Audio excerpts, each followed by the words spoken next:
Hello, I believe we are live. We are live. Welcome back to MIRRORMOURN. We got a little schedule change up this time around, and we've got a scene underway with tension and action and even death. In action and death. Let's see if anyone else reaches such doom. Why don't you guys run through the characters quick and we'll get back in. Hello, I'm Warsor, and I play Walykos, the level 5 Paragon of the Trickster.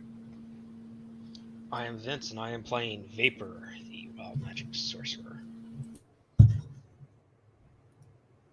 Oh, it's my turn, right? Oh, sorry. I always get confused with the name. I am Nick, and I am playing Adriel, the level 4 Swashbuckler. Almost level 5. Soon.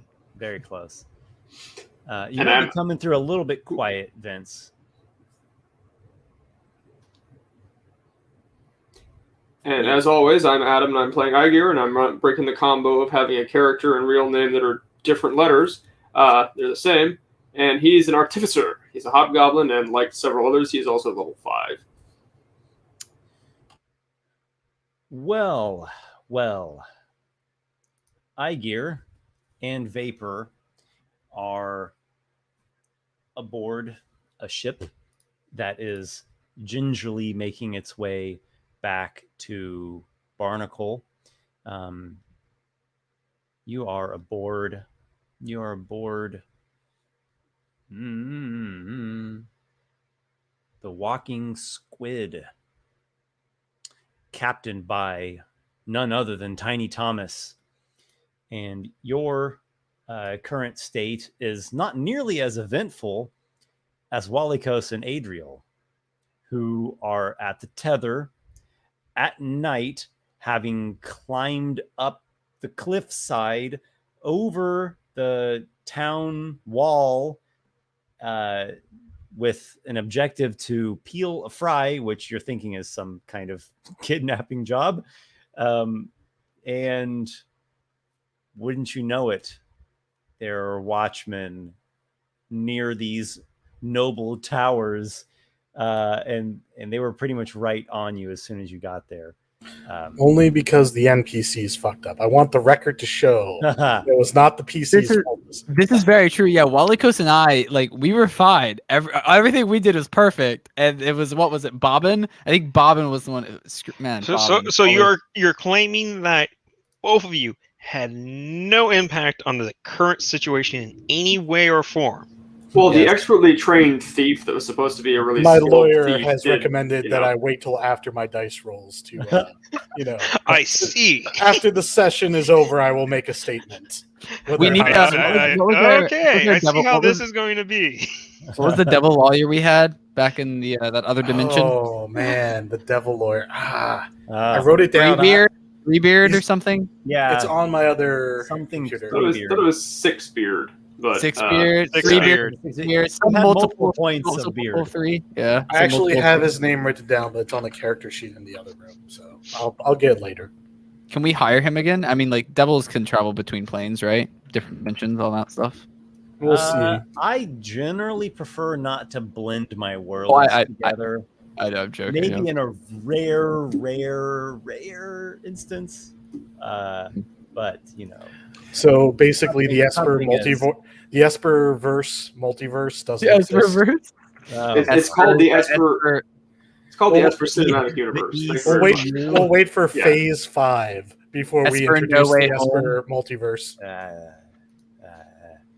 Esper's Way Home, because those have generally turned out so well. They have such great track records. So I have some. I opened up what I thought were the notes to this situation, and it's just a bunch of scribblings of a monkey and a coconut. But I pretty much know what's happening. So, the more expert thief who was with you, Jiff, juked when he should have jived. He zigged when he should have zagged, and he rolled the wrong roll. He rolled the wrong number at the wrong time in the wrong place, two turns in a row, and that resulted in him actually falling to his death. Yep. Off. At least there's no evidence. I mean, he didn't leave behind anything for the coppers. Yeah. And then Bob and All- Wetwing, as all who good is the thieves one should. who organized this whole affair, who Adriel had initially thieves canted with back at the flotilla. He is like hands in the air, freezing, while a guardsman has a crossbow trained on him, and 3 other guardsmen are like, you know, carefully stepping along the top of this high wall with these like rocks and high cliff falling off the one side. Adriel, Walykos, there's one other fellow, Tom, are like skittering away. Particularly Adriel is skittering away. Walykos, you actually went up. You went up top to like a balcony of one of the nearby towers. I did a little sketch. I've still got it right here. You're mute, Walykos. That would be why no one was responding to me. I was Okay. saying I was not scurrying away. I actually entered the building Right. and was going Yeah, down. really, to the ground. Adriel is the one who is making haste along the top of this. Yeah, I should- wall. If it matters, just to I think you're, clarify, right like here now, Adriel.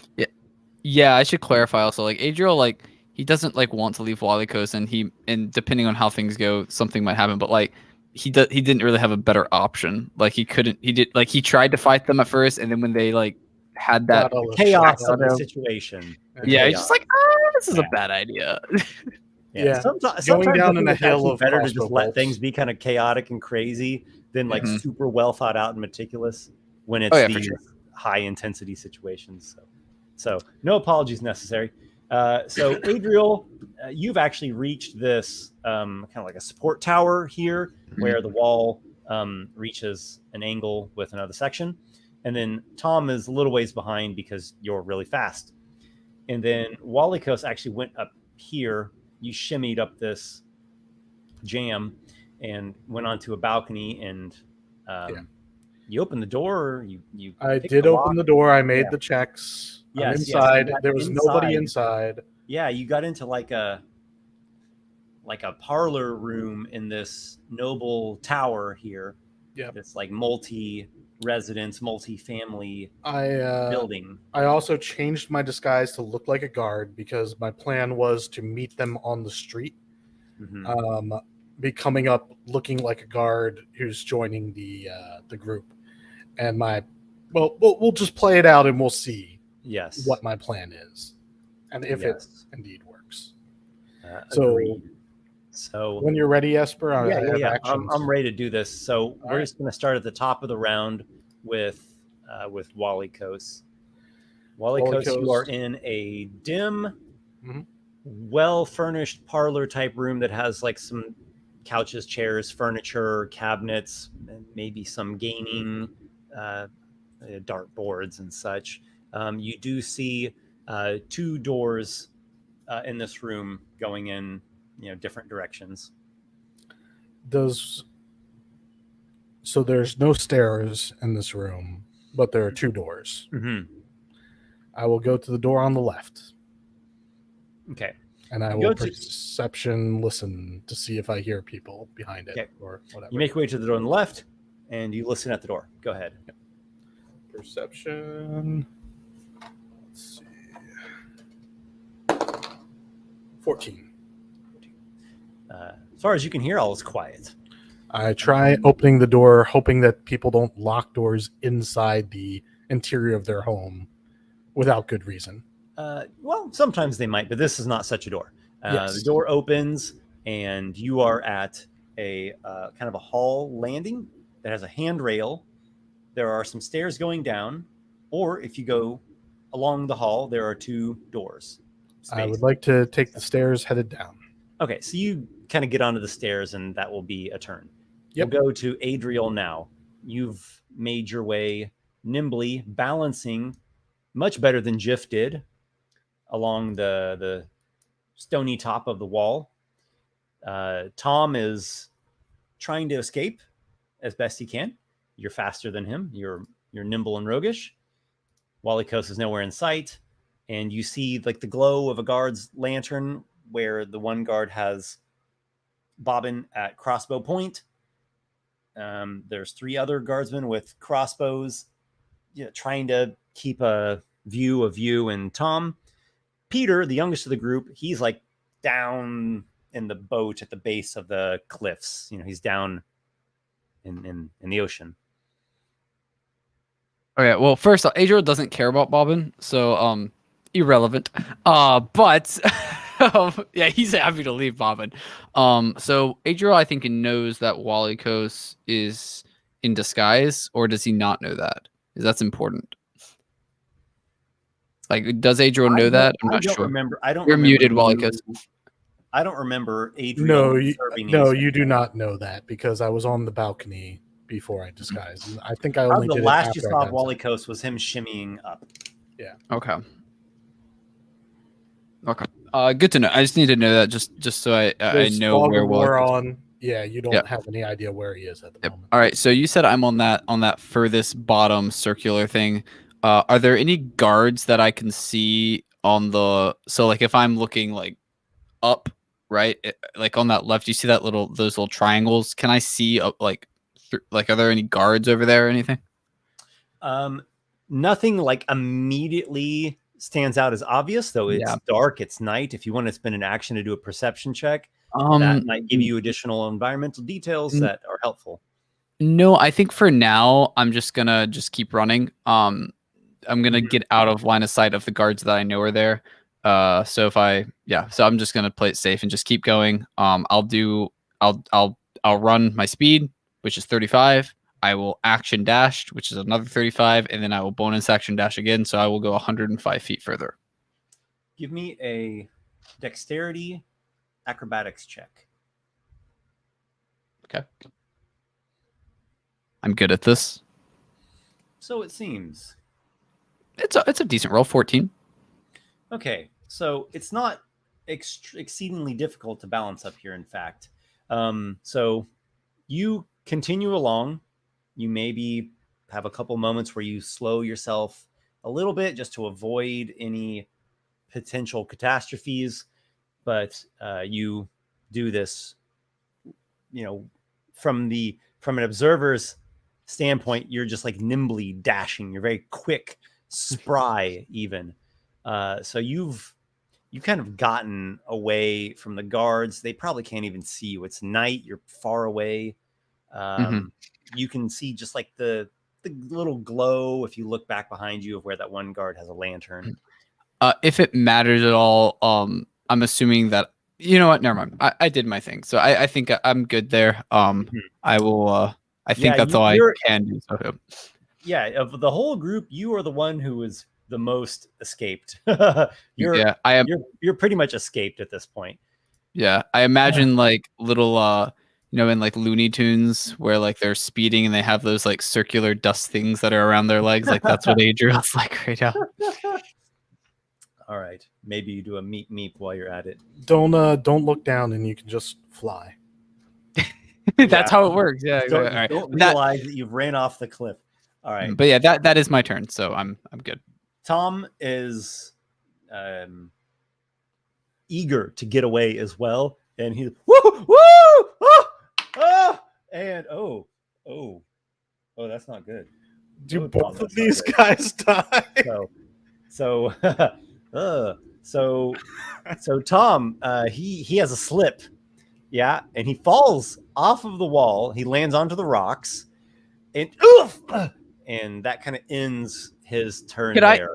He made just like a couple strides and then wiped out.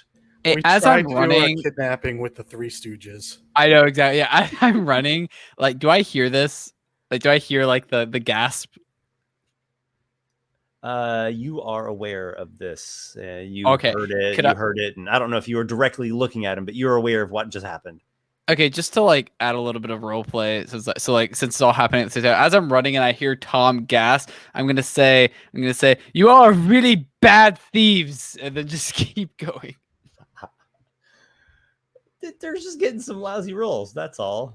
And Oh, yeah, to blame the guard dice. roll. I literally rolled the nat 20 where the guards were exactly making their round where you were at that time. It's what all pros do, Esper. Just blame it Hey on man, the the guards rolled a natural 20, but I got away. Tom and Bobbin didn't get away. You know, this does not bode well for Tom. He just rolled a nat 3, which 2 nat 3s in a row is what did Jiff in.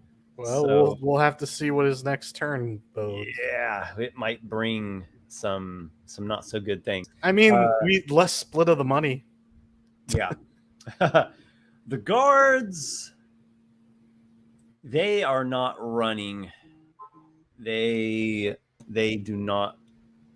I mean, They do worst not case- think that dying is worth you all rapscallions, apparently. Yeah. So they slowly make their way along, you know, step at a Inch by- time, Yeah. step at a time.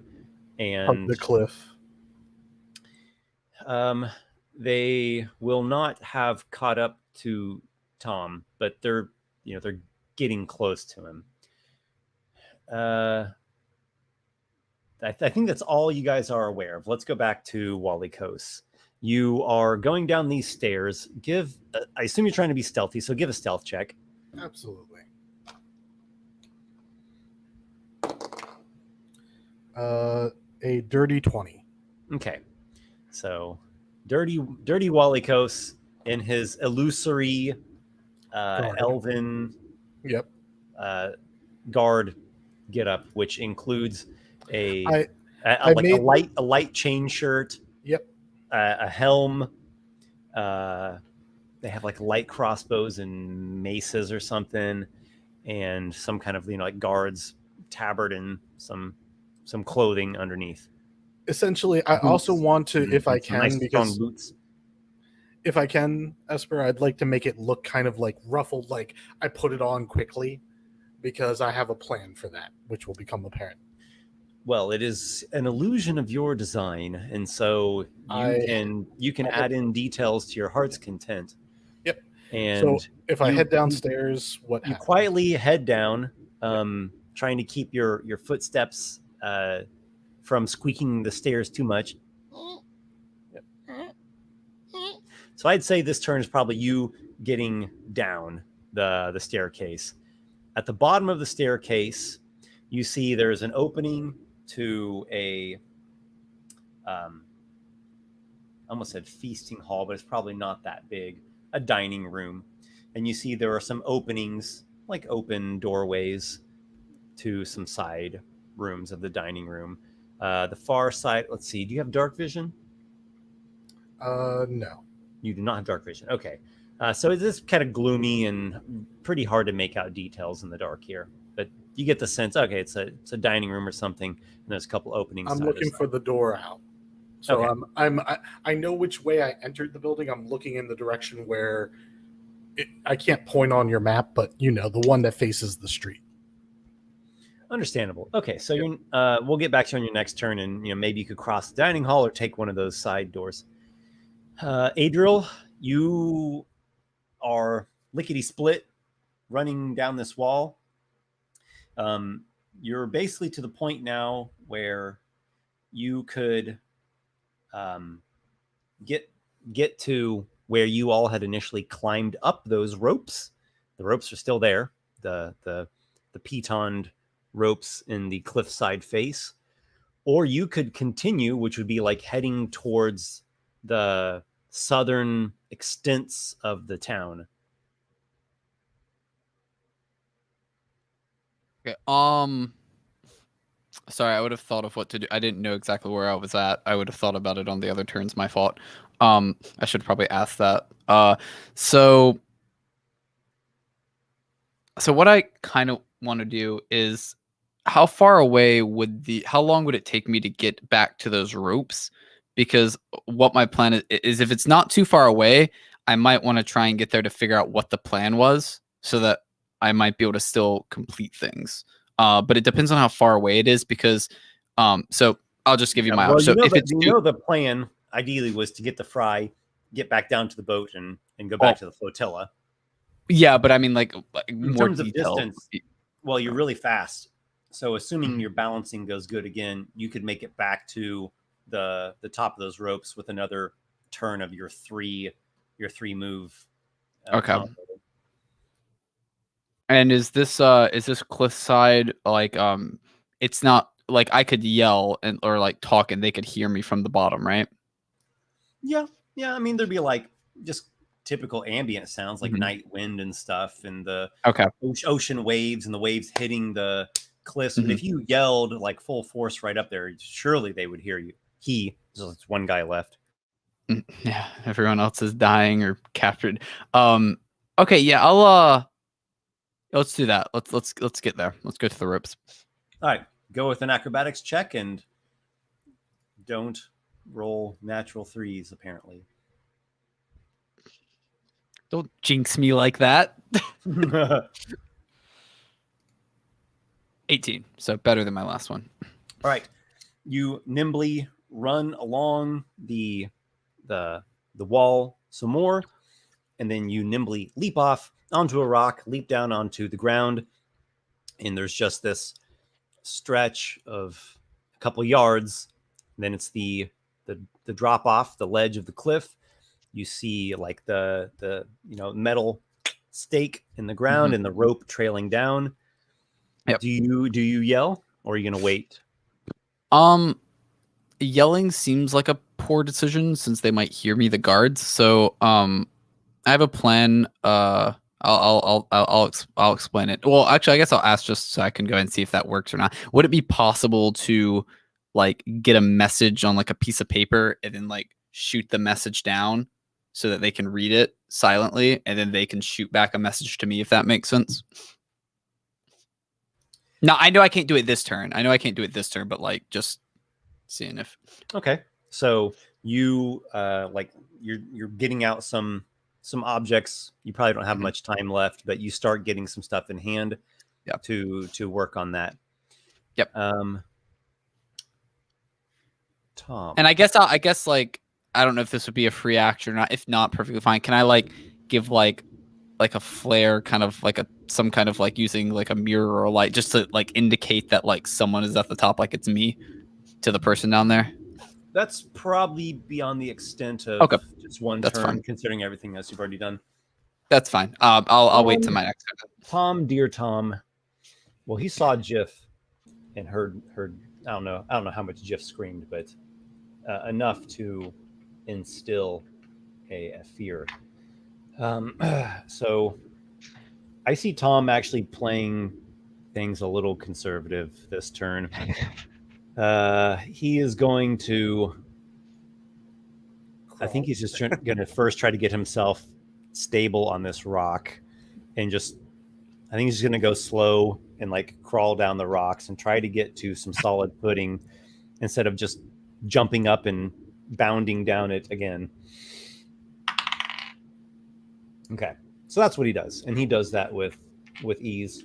So he doesn't cover much distance at all, but he gets himself propped up. He's a bit banged up and bruised, but he's not in terrible shape. And because he didn't run, that's when the guard starts shooting him full of crossbows. Well, he does have rocks to give himself some cover, so yeah, of course. It basically he took like a defensive turn to. Sure. He took a defensive turn. That's the best way I could summarize that. He'll get shot in the knee and fall off the cliff and die anyways. I am going to roll as the guards are approaching closer to him. I'm going to roll to see exactly how much coverage he has. Pretty good. They can't see him at all. It's got a nice big rocky thing completely blocking the line of fire. Cool. And that's and again, that's all you guys know. Walykos. All right. So I know where I entered the building and I know what direction I'm facing. What is the path that takes me to the front facing the street? Because it's like a 5-sided building according to this. Maybe 6 sides if you count the side touching the wall. Let's say the 3 immediate options, which are go through the dining room or take one of those side doors. All 3 of those could plausibly get you out. Okay. Yeah, none of them look like they're taking you back the wrong way. Then, since the dining room is not through a doorway, and I don't have to open any doors, I'm going to take that path because it'll be quicker to move through it, and it'll be quicker to come back through it if it's a, a dead end for some reason. Although I can't imagine that it would be a dead end.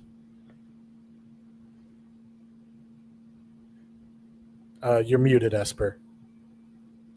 You silently slink through the dining room.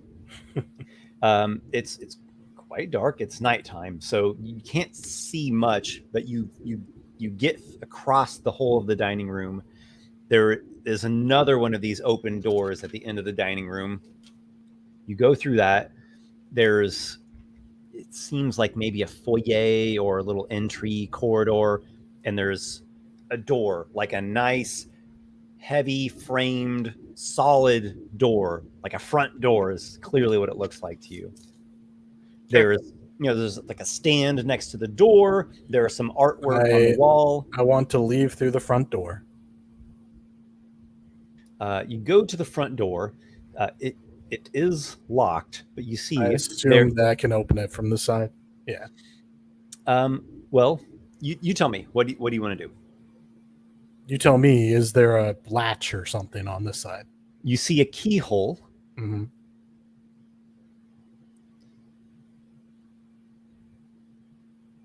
Is that all? A keyhole? A handle. Okay. There's a keyhole and a handle, but there's no way to quickly open the door from this side. You try the handle. Mm-hmm. The door is locked. I look for the key. Make an... Well, you let me know what you want to do. You pick your skill and let me know. I will use a perception. Does a 21 do it?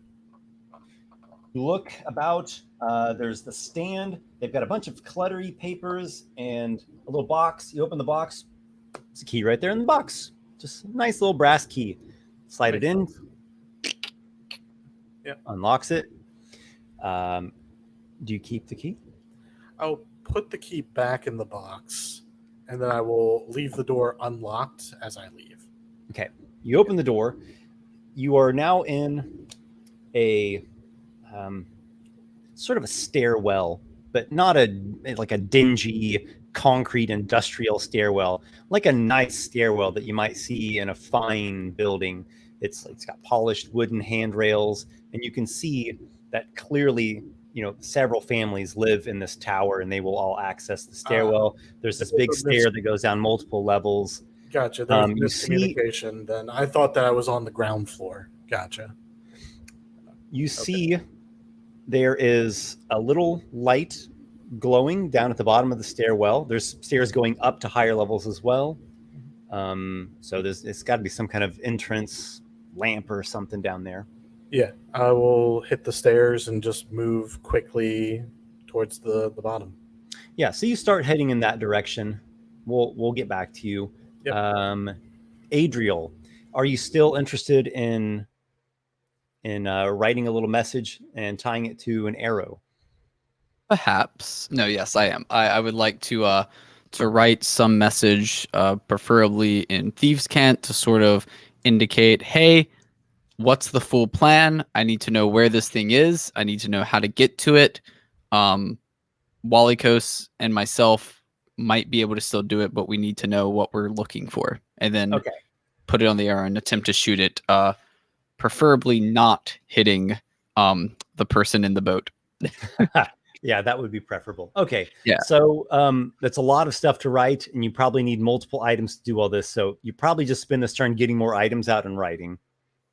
Okay. Tom. Could I actually quick question. You can say no to this if possible. I know this is not the intended use of this skill, but would cunning action maybe let me do it a little faster so I can get the shot out as well? Probably so. Yeah. Isn't there I know something I know that's quick hands, fast hands? Oh, there might be. If that's the case, then I won't do it. That's for the thief. Is that for Okay. You can do it. Okay. I'm sure a little bit faster than a non-rogue character, but Okay, fair enough. it's a complex action. I think that's really what the issue is. Yep, So that's perfectly you're fine. getting that all set up. Tom does not want to be taken by the guards. Mhm. Tom proceeds down the rocks. Okay. Tom is heading down the rocks, and he's making a good pace. He does bring himself out of his total cover at a point, which the guards now release their readied crossbow shots. Bye, Tom. Okay. Oh, disadvantage imposed a -1 or a natural 1. The other was a natural 19. All right. Well, I can already see on that die that it's not going to hit. My dice are just jumping to the ground. Roll them right, Esper. Oh, Tom. You might have been hit by 1. Bye, Felicia. He might have been hit by 1.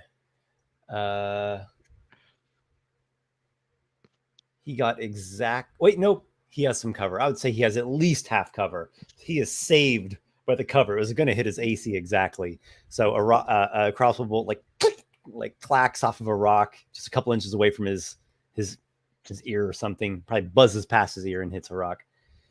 We're back to Walykos.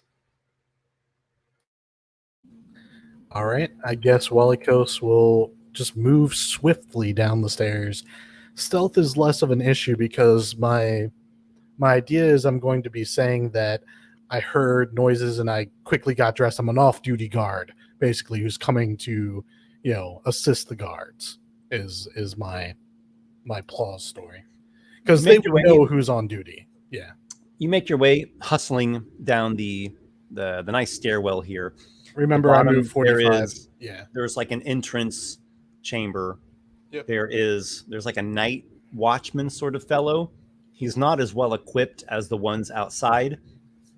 Kind of a doorman, and he has a chair and a stand, and he's got a like a nice lantern aglow. I'll have my crossbow this out. like an iron bar gate that he keeps locked and shut, and it's got like these fanciful looping trellisy looks patterned out throughout the iron gate, and so there's open night air flowing in through that, and Yep.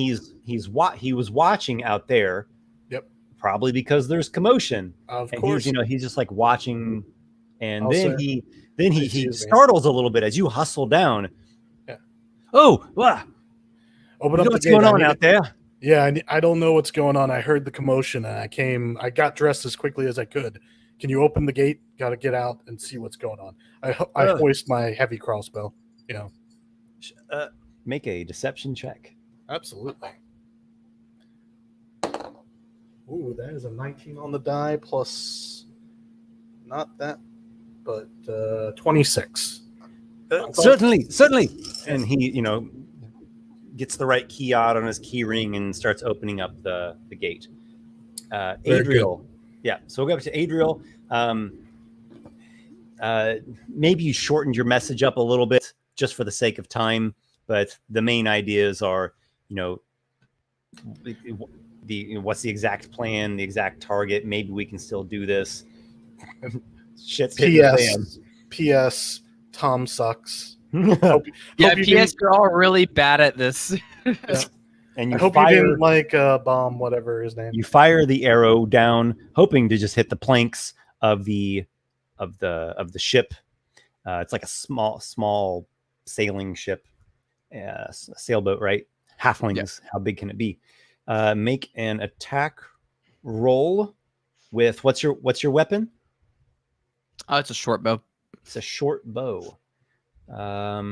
Which is I'll tell you what. So it's 8320. Okay, just make an attack roll. You punch a hole right through the ship. Yeah, I kill the other halfling. Kind of wondering how high up are they? That's It's decently high up, but it's not more Oh, than 80 feet from the ocean. I doubt I hit it. I think it was like 60 or 70. Did you roll in that one? Okay. I was wondering actually, 'cause you know you what? gotta Like, I did win. kind of. I don't. I did roll it. I did forget to do this though. Since I'm not moving, is it okay if I use steady aim? So I can get that I would suggest you do some steady aiming. Yeah, I'll go for that. Okay, that's a little better. 13. You hit that. It's not moving. It's not moving. It's not a roll moving damage. All right. Your arrow strikes the boat. It's not in a very convenient place to reach the arrow, but you did strike the boat and you didn't shoot Peter. And you see him down there, and he looks up. Gesture. He looks back to the arrow, and eventually gets the gist and starts making his way over there. And he has to like uncomfortably lean off the side of the boat, and he probably spends his whole turn just trying to get the damn arrow and the message out. Mhm. Tom, And I believe. Tom. Yeah, I think that's my turn because we're back I to can't Tom. move. Yeah. We're back to Tom, who is like jumping down rocks with Doom to his left and guards firing from some ways behind him. Not a far distance, but some distance behind him.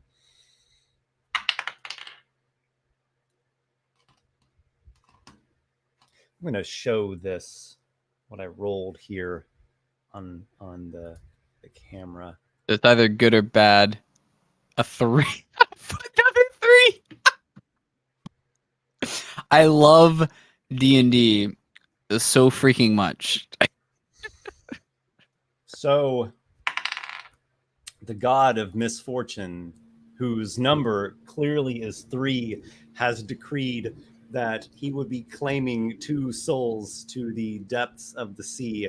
And even though he steadied himself, the second one dooms him. I'll quote fell off the rocks. I'll quote one of my favorite books, Thrice Heard, or Thrice Seen and Heard, if anyone gets that reference.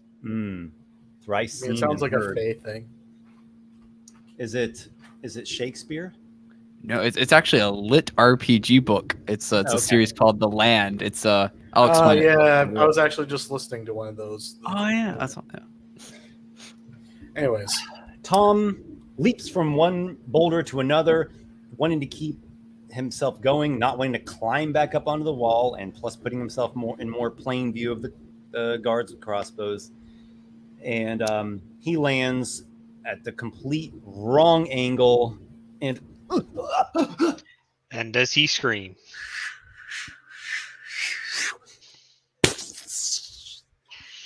hits the water down there like hi Felicia. Yeah, like a 2 halflings gone, 2 Like a- more Like to a sack go. of potatoes. like a sack of jelly. Well, maybe the guards will think he was the last one because I think they only saw 3 people because both me and Adriel hid ourselves quickly. True, you have spoken. So if they witness the fall, they might be like, "Oh, You know- well, Adriel and Walykos hear something from different I mean- angles. He fell! The other one fell! Hey, I mean, like now that 2 halflings are dead, like almost like a full person has died. Like it's like yeah." But I'll just be hungry in another hour. Wow. Walykos. Yeah. The doorman has let you outside. You're now onto the streets of the Tether. You have these large, towering, fine buildings rising up on either side of you. If you can pull the map back, thank you. Yep, So there's a cobbled road. There's stairs going up to a higher landing. So as I come out, I turn right immediately as if I was running, towards the alley where it all took place.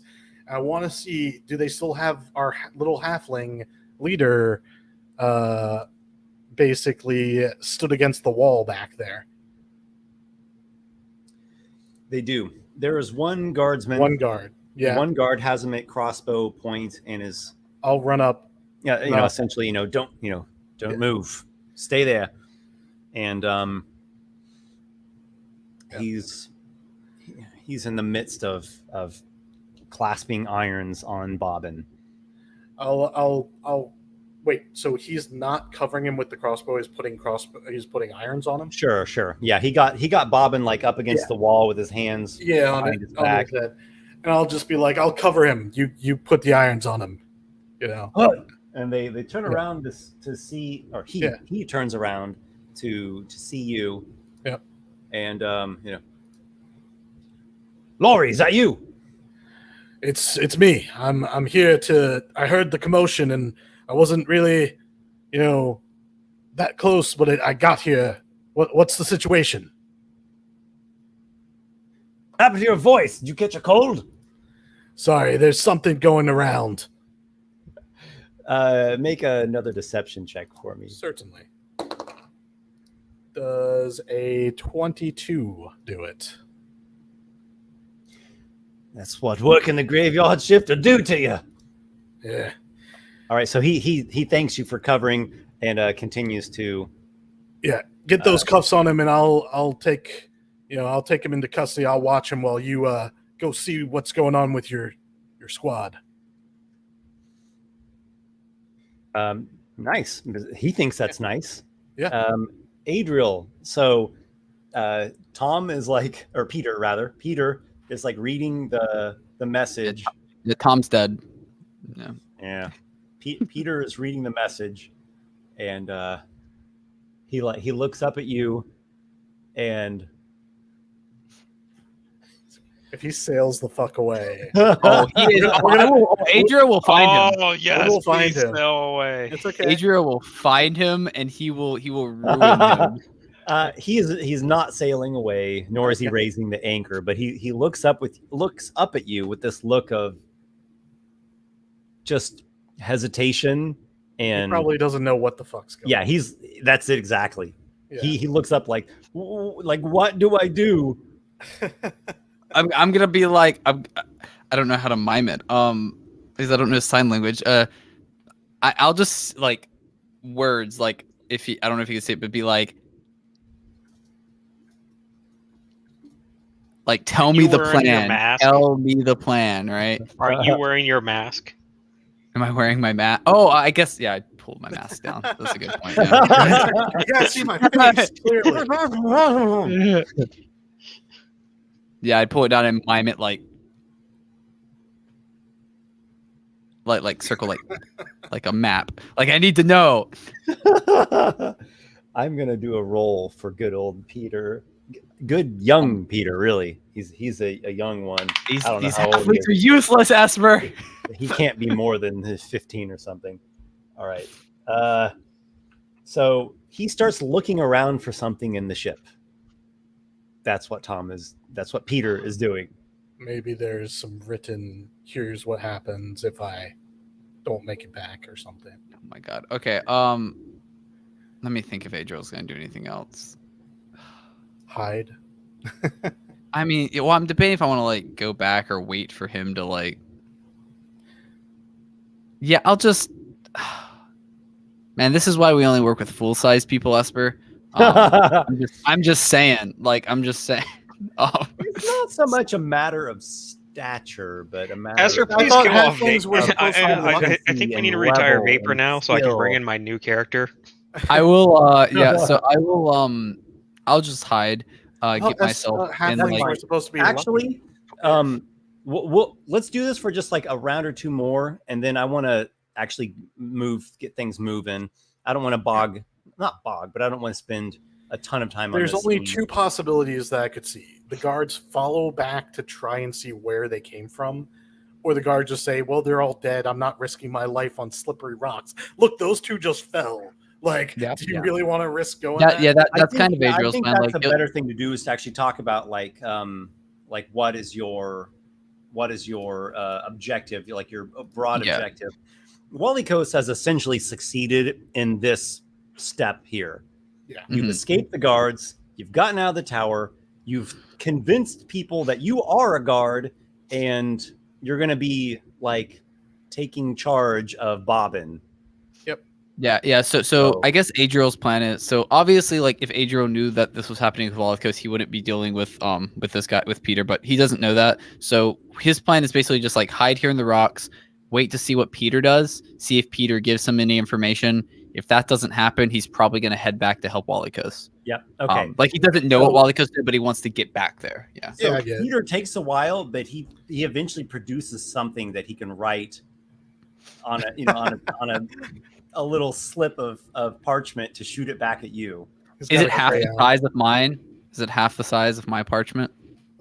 It is a short bow, a short arrow, and a short note. It's not the size. If he shoots me, man, like Esper, if this guy hits, Watch this bounce off a rock next to you and fall back down into the ocean. You know what? You know what? Actually, it's not a short bow. I completely forgot. It's a Uh-huh. sling, and he a ties the message sling. onto a little stone, oh, okay. What's the range on a sling? and it's Yeah. 3120, and he slings it up there, and this rock plunk, plunk, just like lands. He arcs it up there, and it lands a few feet away from you. What a I'm lucky gonna give him 2 thumbs up. Peter's good with the sling. They didn't bring him here for nothing. That's his Nah. only job. They should have brought him up here rather than leaving him on the boat. Yeah. Well, I will go pick up the rock and unfurl the message. And I swear, if it says like the that same thieves' cant thing that I didn't know, I'm gonna be mad. I'm gonna put it in. Should I put it in a comment, an actual YouTube comment, or the private chat? What's better for you guys? Go for the comment. Let the audience see it. Yeah. This is what it says when you look at it. It's a name. Siri, do I know this name? Probably not. I mean, Well, you just might. You are aware of the surname. Mala is like, that's an important surname. The current what's it called? The overseer. The current what's it called? Okay. The current overseer of the tether is Mantha-Mala. He's the great grandson of Joradin Mala, who was the original gnome lead engineer who headed this project of the tether. Okay. So she's of this important family. So she's the family that kind of like owns the tether. You said. Well, House Drakestone technically would own it, and the tether's leal to them. But this noble house is like the mayor, right? Okay. The Yeah, I gotcha. Mala is like the I think I kind of understand. Kind of like the overseer. aristocratic family, right? Okay. The ones with clout. Okay. Yep. Well, I'll take that information and I will make my way back to the. Oh, actually, before I go back, hopefully this is a free action. I'm just gonna like look down at Peter again, and I'm gonna be like, I'm gonna put up number 2, and then I'm gonna say, indicating that 2 of us have died, and then I will head back to the and I'll make my way back, and I'll be stealthy about it. I don't want the guards seeing me, so I'll be watching my step and everything. But I'll be doing it swiftly as well. Mm-hmm. You're making your way back towards where you last saw Walykos? Yeah, not all the way back, of course, but like my plan. You asked for general plans, so my plan is basically I want to get on top of one of these buildings. So I'm a little bit more stealthy, so that unless they look up, they're not really gonna see me. Okay. don't fall to your death. All right. So I'll be while that fine, exchange- Walykos. While that exchange took place over probably a couple minutes, Walykos is with the soldiers. Yeah, these watchmen who are decently well equipped, and they're questioning. They come to question Bobbin. I'll just be silent. I'll just be covering. I'll lean the crossbow over my arm to steady it, And would I have had some minute alone with Bobbin before they got back? Like, could I have like just a quick sidebar with him when I first walked up? You can certainly try. Well, you're the decider. I mean, I am trying, but would there have been If you're people wanting to not near me? discreetly tell him something, you could make a. No, this would have happened before the guards got back from the rocks. This would have been when I walked up the first time, and then I said, "Hey, let me look after him." Remember that? Did you want to convince that guard to go join up with the other three? I did tell him, "Hey, I'll watch him just so that you can check in with your unit." Your squad. Okay. Yeah. Well, then sure.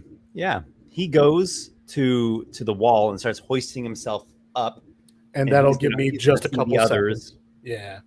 I quickly lean into Bob and say, "It's Walykos. Don't reveal. I might be able to get you out of this, but you need to tell me what the plan is quickly, quietly." What? Walykos? Quiet. How- Just tell me the plan. How could? If you want to see the other side of a prison cell, Luckily, he recognizes The your voice. voice. Yep. I made no attempt to disguise it. Yeah. Sure. Glimmers of magic. Well, we was after the great niece of the overseer, Who? Give me a name and where. Siri. Siri's her name, and he points to the nearby tower right here, the grand tower. Do you have any way of getting out of here if I, get you out of sight of these guards?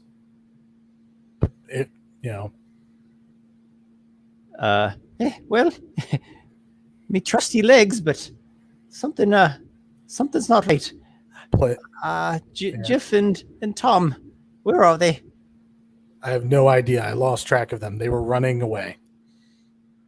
That's such a lie, right? Didn't you see it? I did not. I've got a bad feeling. I've got a bad feeling about this. Let's just get out of here. Let's get back to the flotilla. Shut up and follow my lead, or else you'll be, taken in by the guards and thrown in jail. The guardsmen on the wall are communicating to each other, and they're indicating that the other two fell to their deaths. Okay, and then he hears that. Yeah, halfling thieves. This is clearly flotilla desperados come to rob in the night. Fucking halflings, am I right? Fucking halflings. Yeah. Should be using you for shark bait. What were you after? Yeah, by the Mala Tower. Yeah, you think you want to get in there? Should have stayed at the flotilla. Probably just trying to steal something. That's what they do. Anywho's, let me. If that's all of them, we should probably get this guy secure. So yeah, I'll take him on to the jail. Yep. Do you want me to go with you, or? I mean, I'm off duty technically. I came to help out. Oh, well, Laurie, you're a good man. A good man after all. He smacks you on the arse. Yeah. I misjudged you. Well, maybe come along. Yeah. All right. Here, I'll take him in hand. I just kind of grab him by the, collar, and I march him with my crossbow on his back. That way, I have, any, if I need to, push him or direct him somewhere quickly, I could get the first surprise off. Yep. You walk through the tether. It's area-wise, it's not a big settlement. It's more vertical than anything. Yep. So it only takes a couple minutes to walk to the jail, which is at kind of the center of the town. And they get there, and they make some comments to one another, just practical standard procedure stuff. And there's there's someone watching the front And you get inside the jail, and it's not a large jail, and they're going to be putting him into a cell, and they're talking about, we'll question, there'll be questions morning. will be questions soon enough. Yeah, Might be what's sending him on down to Barnacle. it's probably the way that they'll do it. Above our pay grade. I think I'm gonna go get me a little bit of shut eye, but unless you feel like talking any, do you, halfling? I got nothing to say. You got me all right. Don't gotta rub it in my face. I'm just doing a good old fry peel was all. You know how it goes. Fry peel. Huh. These halflings, well. I tell you. You keep up with these games long enough, your whole damn flotilla's gonna be frying. Mm-hmm. Well said. Well said. All right. Well, I guess we'll leave him in lockup to stew a bit, and we got to get back to it, I suppose. So, are you just leaving him in the jail? You're getting out of there? If you could just give me a sort of a situational on the jail, is it one guard watching the jail cells? Is it multiple guards? Yeah, there's just this one night watchman. It's not a large jail. They basically just have like these two big holding cell type rooms. Yeah. The front door is, it's a nice fortified door with like a heavy lock, and they can bar it from the inside. Here's the ploy I'm going to try. I'm going to leave with the other guards. Once the guards go back to their duty, I'll circle back. I just want to kind of get a lay of how many guards are in the area. Maybe get a patrol pattern down just so I know when the best time to go to the jail where no guards will be near it.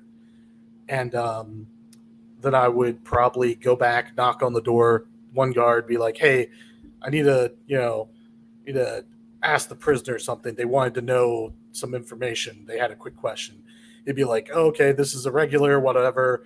And I'll convince him. And then as he walks me to the jail cell, opens the door with the key, I'm going to try and knock him out really quick and, shove him in the cell and take the halfling, make it look like the halfling escaped and knocked his jailer out. So this is it. These four. These are the four night watchmen. Makes sense. Make the rounds, and the one at the jail. Again, it's not a large settlement.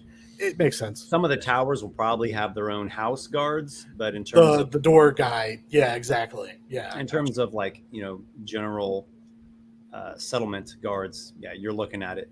So you part ways with the other three, yep. But then you come circling back. Shink. Oh, hey, what is it? Sorry, I forgot there was one last thing we need to ask the prisoner. Do you mind if, it'll only take a moment. Oh, yeah. Hold up. Appreciate it. I come in. He lets you in. I wait for him to close the door. I just kind of stand there, with my crossbow just pointed at the ground. I'll actually tuck my crossbow back in its holster. Yeah. You know who this one is. What a night.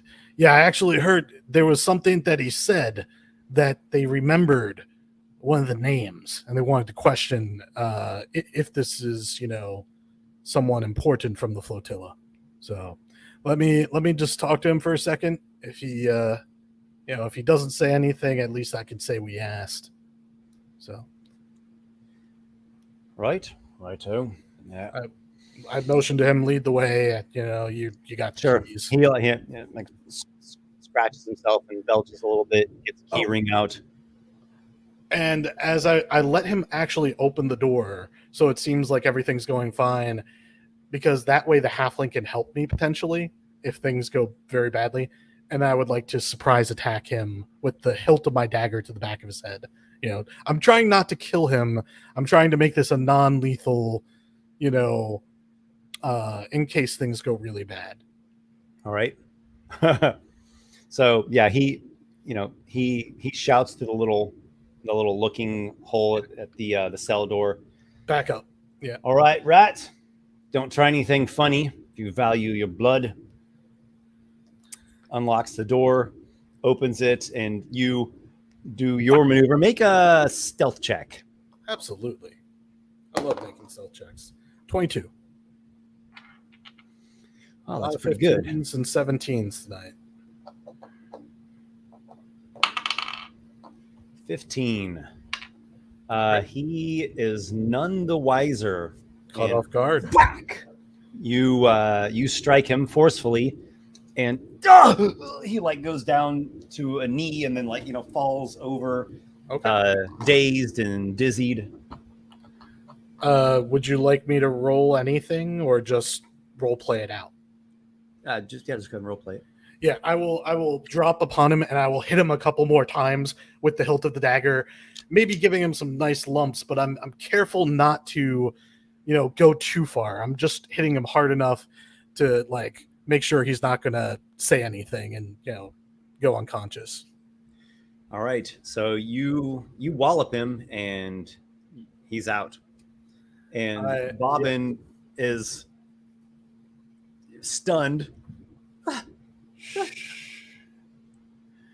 It's okay. Should have just came here with you and the elf. Wait, Probably should. Adriel's human. Oh my gosh! Well, he still calls I am Adriel. human. Well, he still human now. calls Adriel an elf because you're, it's half elf, half dwarf. So. Yeah, I mean, honestly, You're from Barnacle. It's all elves to him. I'm trying my best to salvage this. The best we might be able to do is get you safely home. But if you think that just the two of us can do it, I know Adriel wouldn't leave without me. So he's probably still around too. He hears your words. He twiddles his fingers, and you see him, weighing it out. Yeah. If Tom and Jiff have died, and I've been arrested, and how about this? Does he want to still try to proceed with this kidnapping? The ransom could be a lot. Two things. Could get some glory and curry amongst the flotilla. So here's two things. If we do this and we continue, I propose that I get you to safety first. That way, no matter what happens, you can, you'll be fine. You've already suffered enough losses. However, for taking the risk and getting you out of jail, you will forfeit your shares and the other share of the money. You can keep the person, you can keep the fame or glory of fry peeling, but basically you'll get a minimum cut. We'll put it that way. Maybe one share for you and your who's left.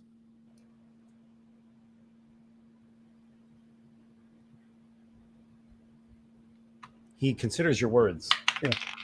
I mean, what's the risk to him? If he gets to the ship safely, he can, book it or give us an hour to do what we need to do. You are a rotten bastard. And he grins from ear to ear. I prefer to think of myself as a gentleman bastard. Let's see if we can salvage this fiasco. All right. I need you to tell me the entire plan, though, now, while we have the moment. No one's going to come in here, presumably, anytime soon. So I need you to tell me the full plan. I gather that a fry peel is capturing the daughter of the Lord Siri, I guess. Well, as it is, Ciri's great niece, the Overseer. Okay. Be a fat ransom purse, it would. So how did you plan to, were you going to knock her out and carry her? Did you have some other plan? Well, they've taken my effects, but if you'll look there, there's a couple vials of powder. Knock her out? And, yes, well, it's a dust of slumbering, I like to call it. Understood. A nice trick that I've been perfecting over many a year. All right. Sounds useful. I'll gladly... There's a couple of doses in there because the Mat Mullahs are known to have house guards. be good to not kill anyone during this, because I imagine that would sour the ransom a bit. Hey, we might be fry pillars, but we're not murderers. Exactly. To my knowledge, no one's been murdered at This this. is a long-standing halfling tradition. Ah, I see. Well, let's say this. I get inside, I knock her out. Do I take her back the way we came? Is that the plan? Carry her over the rocks and down the rope? Oh, sure, she's a wee one. We'll just lower her down, bundled in rope. All right. I guess I can tie her to my back or something to make sure my hands are free. Oh, well, you're larger than I am. I hadn't even thought of that. Yeah. Well, ultimately, so I get her and get out. That's the simplicity of the plan. Is there anything more to it? We should probably not stay in the jail. How about we talk about more of this outside? Follow my lead then. I do a little shimmer, do my mask of Master of Masks, just so I can recharge the plus 1d6, and I will look like the guard, and yeah. Some would say that you're a masked one. GTFO. How about this? You're kind of small. Maybe there's some way I can conceal you. Is there any burlap sacks around? I could just throw them in a sack over my back.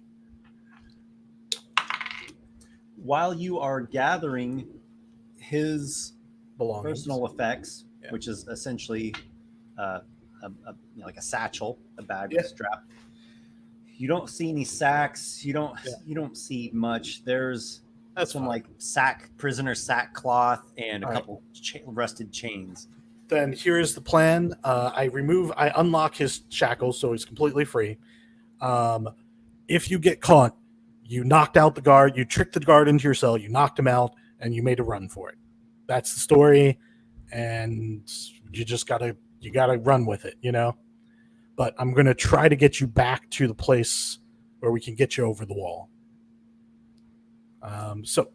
Assuming a little bit of time, I'm for that.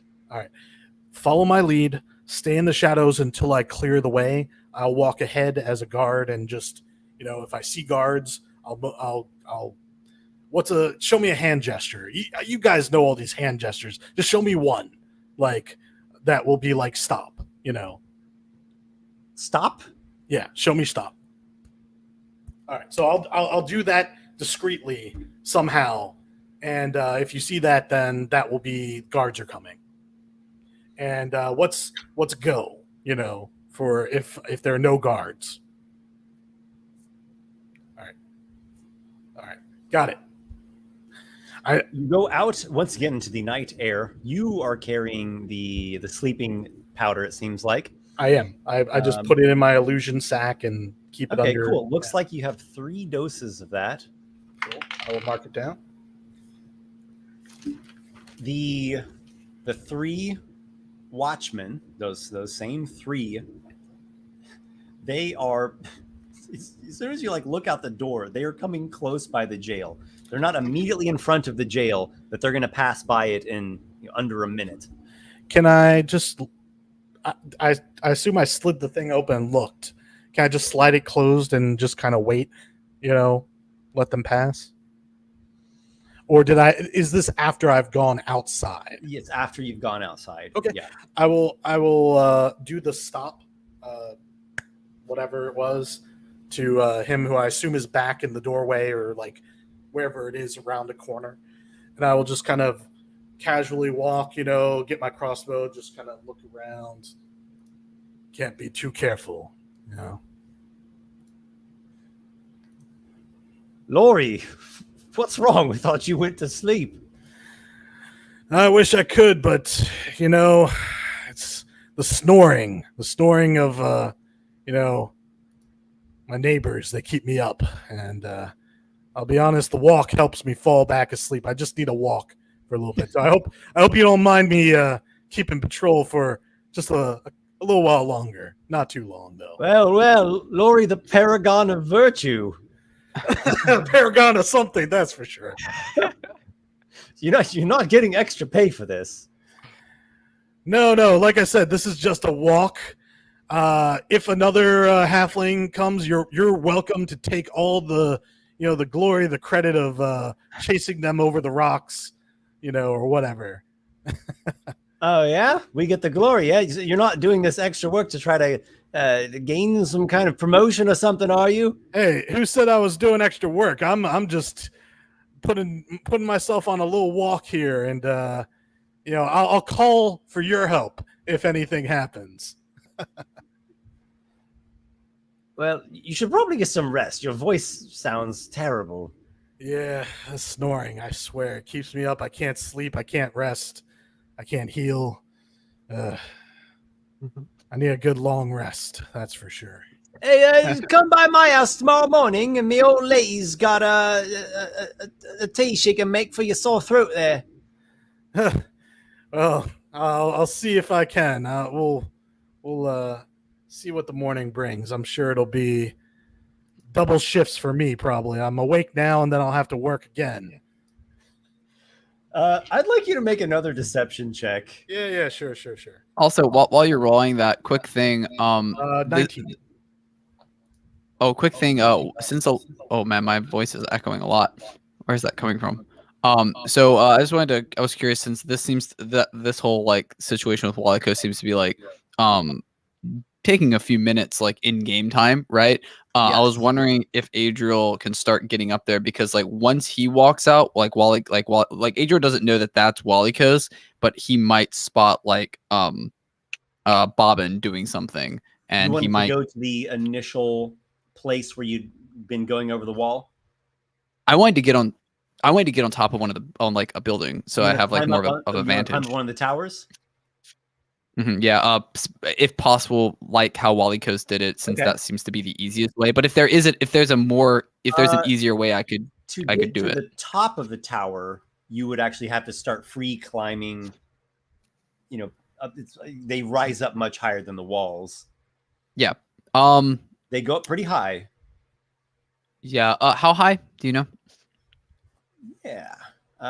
You could climb up a 60-foot tower and get a pretty good view of it. That's a little scary, because this is going to be an athletics check, which I'm not particularly good at. 60 feet is a long drop if I fail. I'm gonna rethink.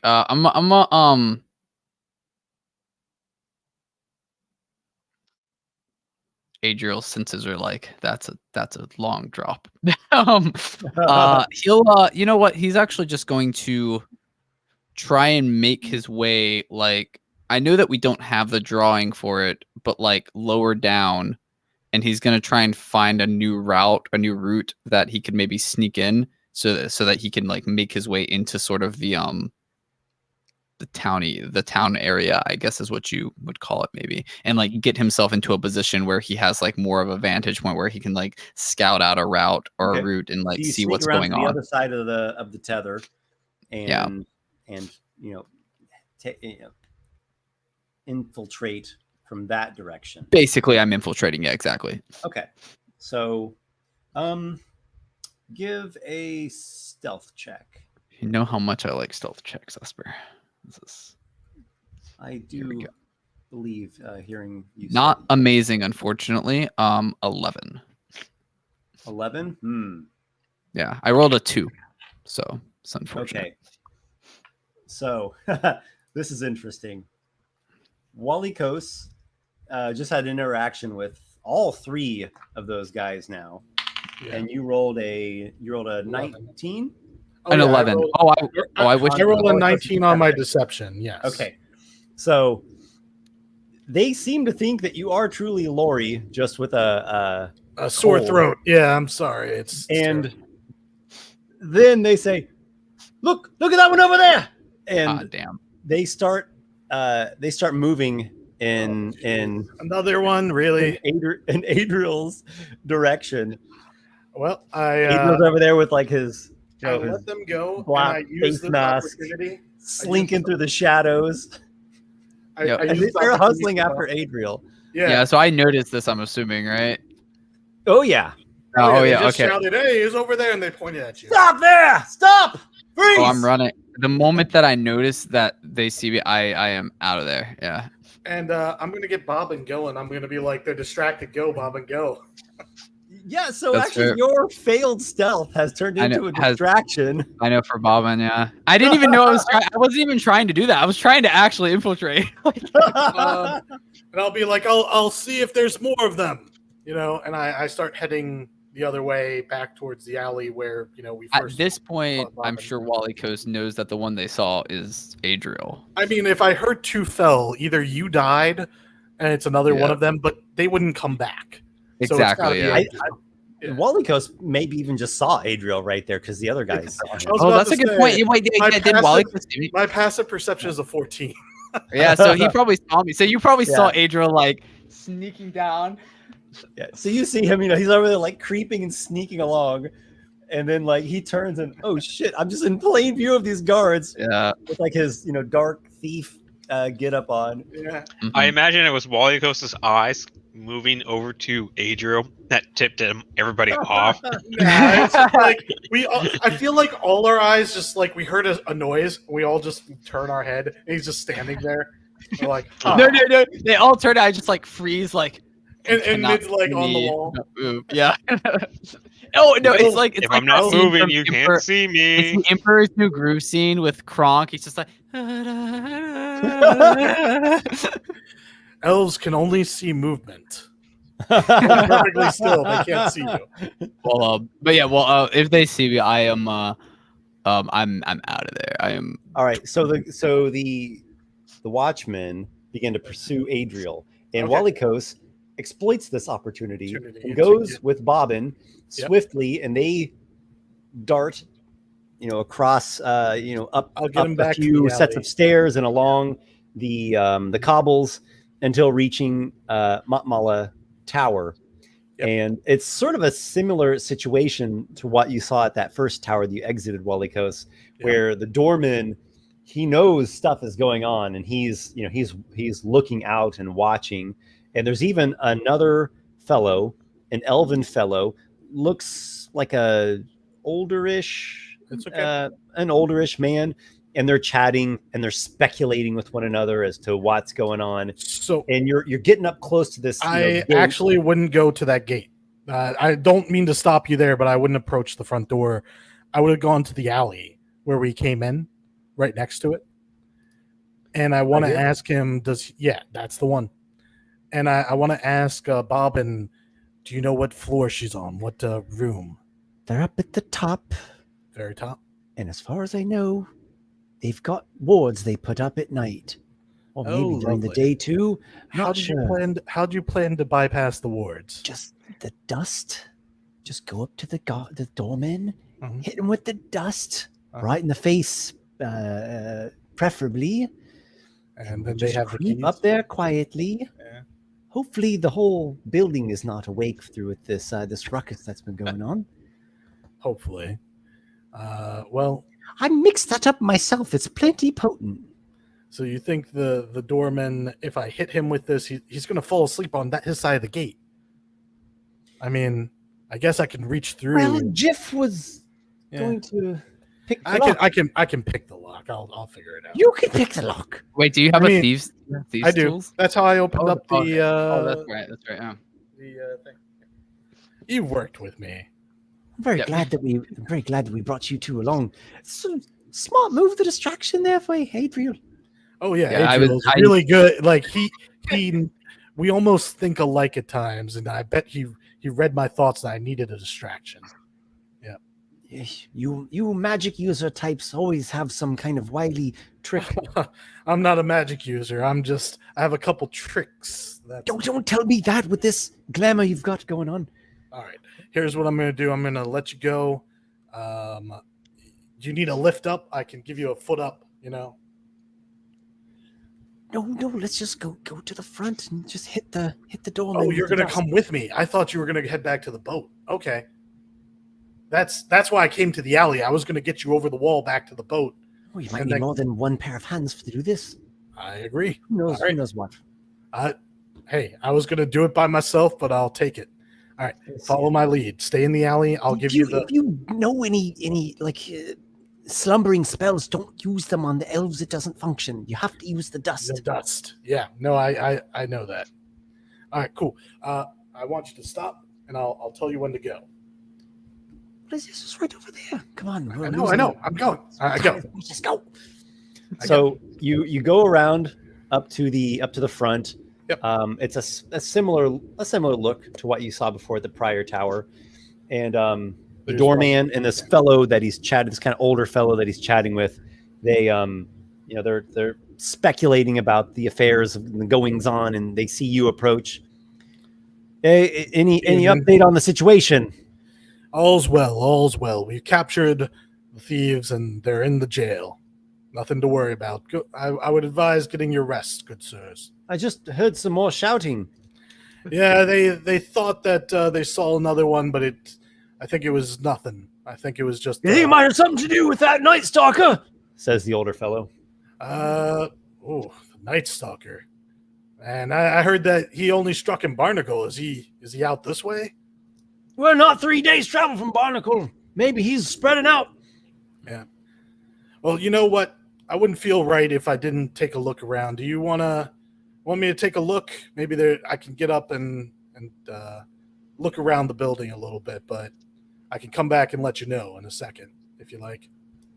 The doorman, if you please, yes. Right. I'm gonna walk around Jingle, the building. jingle, like clangle. Opens the gate. As soon as he opens the gate, it's him and an old man, or did the old man walk away? Yeah, him and the old man. All right. I just have like my hands in my pockets, and I'll just be like, "Thank you, I appreciate that." Make a sleight of hand check. Guess what? I am an expert in. Oh, Esper. really? Yes. Really? 22. Oh my! It's a great roll. So good, I'll say you can apply the one dose to both of the guys since they're right next to each other. And you huff and you puff and you blow this powder into their faces, and they hack, and I blow it. and they just kind of like do a little half twirl and hit the ground. I try and catch them so they don't like make a lot of noise. Because I imagine you blow it, and then as you blow it, you like grab their heads and then lower them to the ground. Bob is like, wait. And I turn to Bob, and even though he's standing right there, and I do this. Yes. And he scuttles inside. I close the gate. And I lock it as it should, just in case a guard checks the gate. Yeah. Get his boots are sticking out. There's someone will see them. He's walking by. I take him. I lift him over my shoulder, and I take him to somewhere. Maybe we just take him with us. Yeah. You take the doorman. Yeah. Okay, and Bobbin like drags the older elf, so like a passerby doesn't casually glance at him lying on the ground there. Yep. You carry the man on your shoulders up the stairs.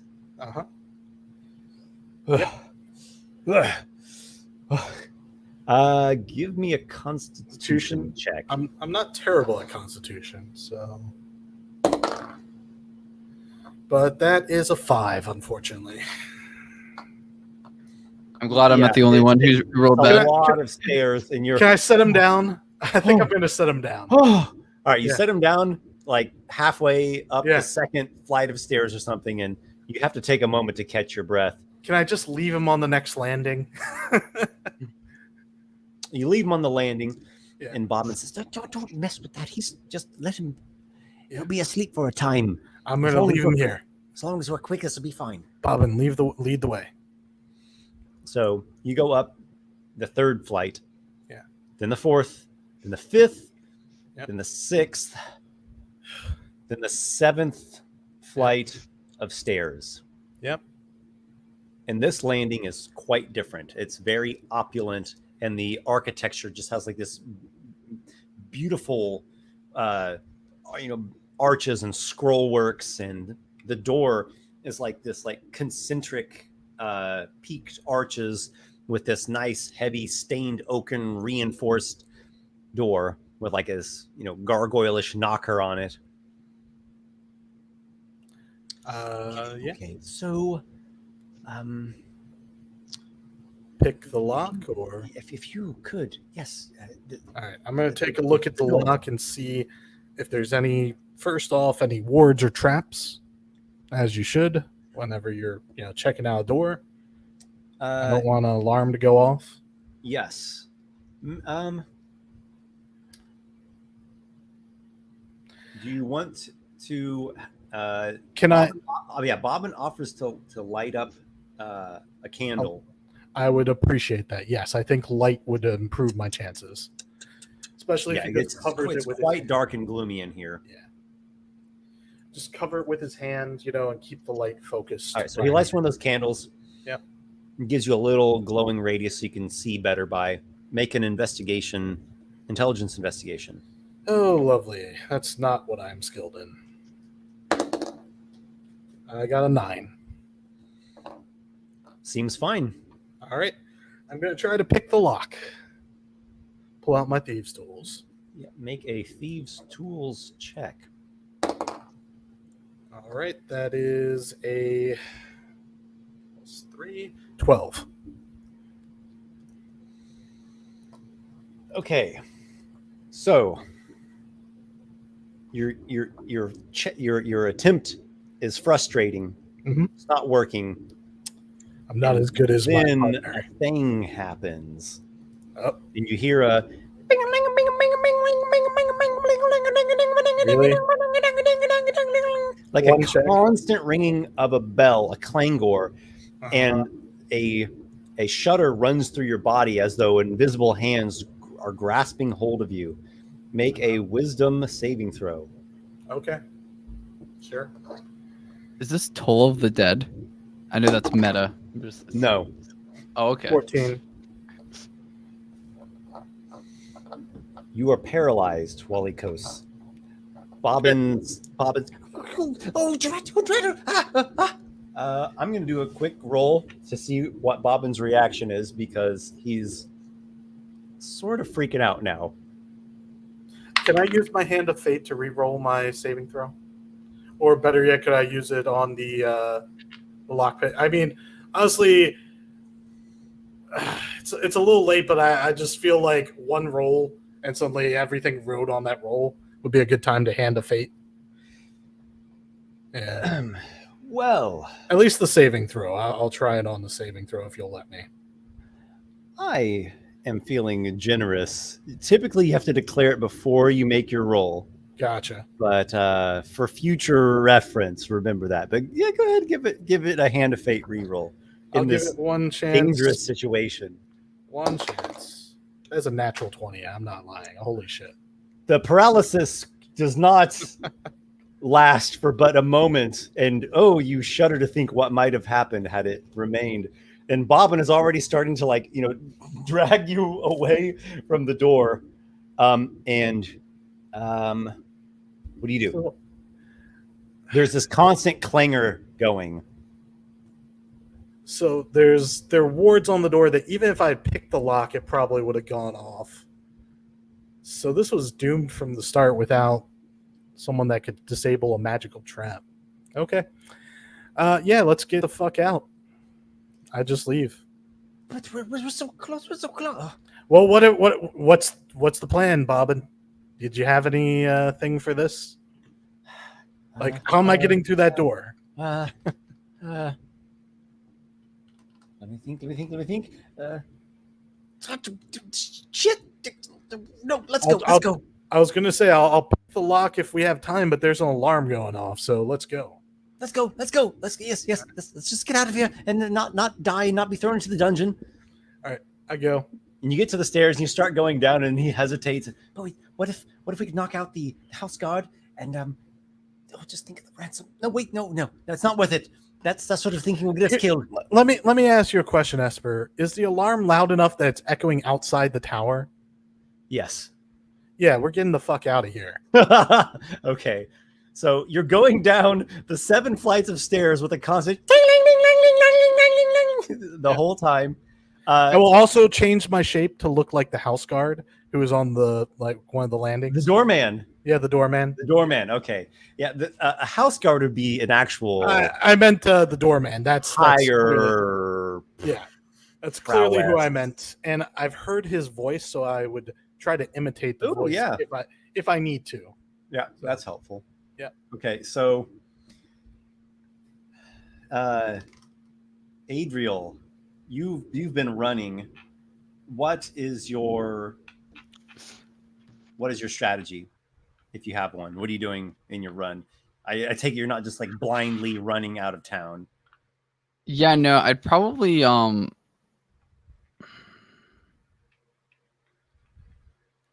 Can you give me a description, maybe like an idea of where I am exactly, like what options I have, like where I could run? You are in the southwestern portion of the tether. You're not terribly. It's not not a large settlement.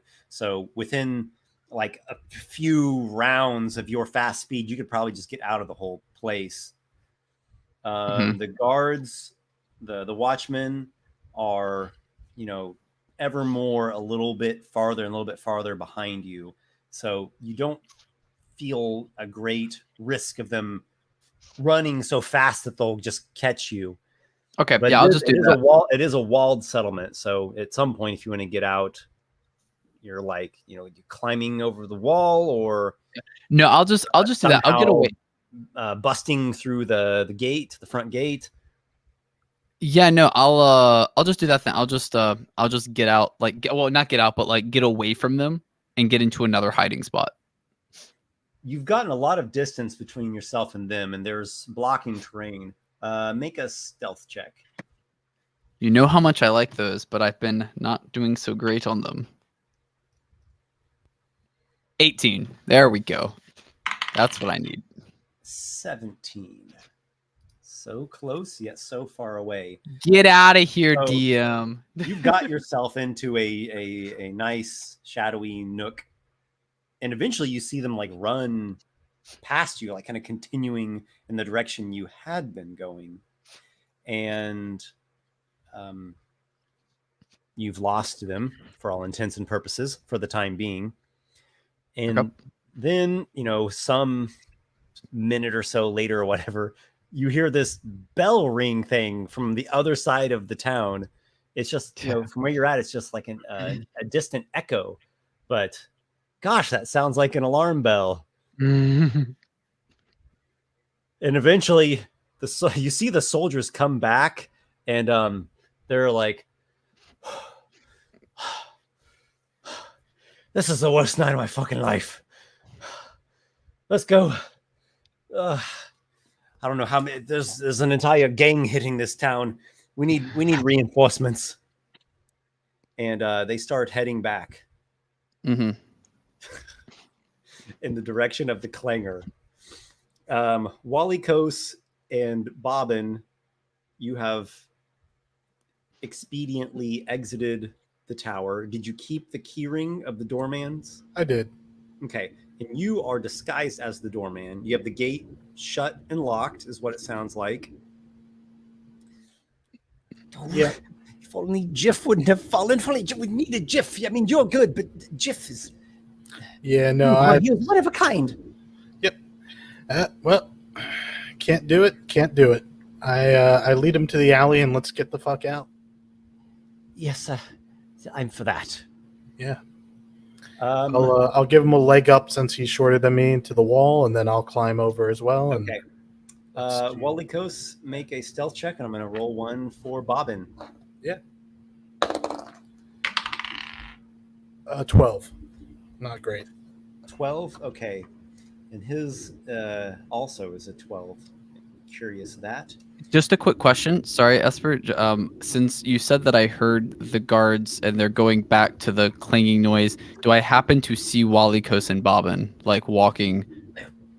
Well, no, I don't look like Walykos. Not yet, at least. Oh, you still don't look like Walykos? Oh, sorry, I didn't.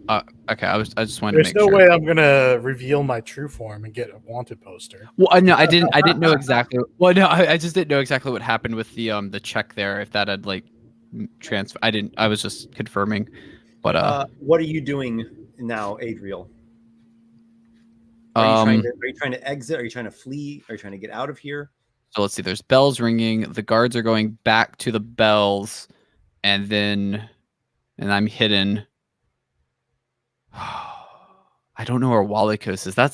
This is the thing. It's like Adriel would be concerned about Walykos, but he also realizes that this is a very tenuous situation. Is that the right word? Tenuous? I don't know if that's the right word. It's a very Yeah, you could say tenuous. yeah. Like uncertain, could change. Uncertain, exactly. Yeah.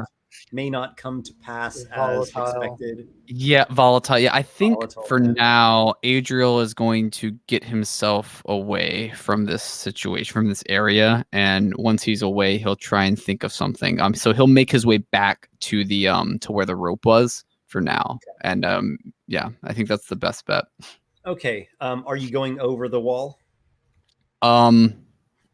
Yes, yeah, I'll go over the wall. Yeah. So you Yeah. get over the He's wall. basically I going to don't- get back into a place where he's completely safe, so that he can rethink the plan, figure out what to do, all of that. Okay. Yeah. I'll have Adriel do a stealth check. All right. Come on. Wow. Another 11. Rolled a 2 again. I hate my life. All right. So Walykos, Bobbin, and Adriel all have essentially failed stealth checks here. Does my So- 18 earlier help at all? Like, did I get advantage maybe on that roll, or because I was hiding from the guards originally when they were going back. This would be a different, Okay. like a different moment, a different arrangement altogether. Fair enough. All right. All three of you have been spotted. There's no guards immediately close to you, but they see you all trying to flee. So we're gonna do another round of skill checks. Fair enough. And this will be of consequence, of course. I would like to know your strategies. So imagine this: guards who are not near you have spotted you, so they see your slinking silhouettes from, crossbow range, but not the short range of the I don't know how crossbow. they can see us with buildings in the way, though, is really the only question I have. I like, think that we're- was the idea of the stealth check, is you're doing your best to be. So the only place they could see us is in the street before we entered the alley. Because as soon as we enter the alley from the map, there's no lines of sight unless they are standing at the mouth of the alley. You know what I'm saying? There would have to be some areas where the tops of walls and such. Those buildings are really tall, like you said. And if you look at the map, they completely block all line of sight unless you are in a very narrow, way of looking. I don't picture it that way. There would be some areas that would be like that, but I don't think the entire settlement is just.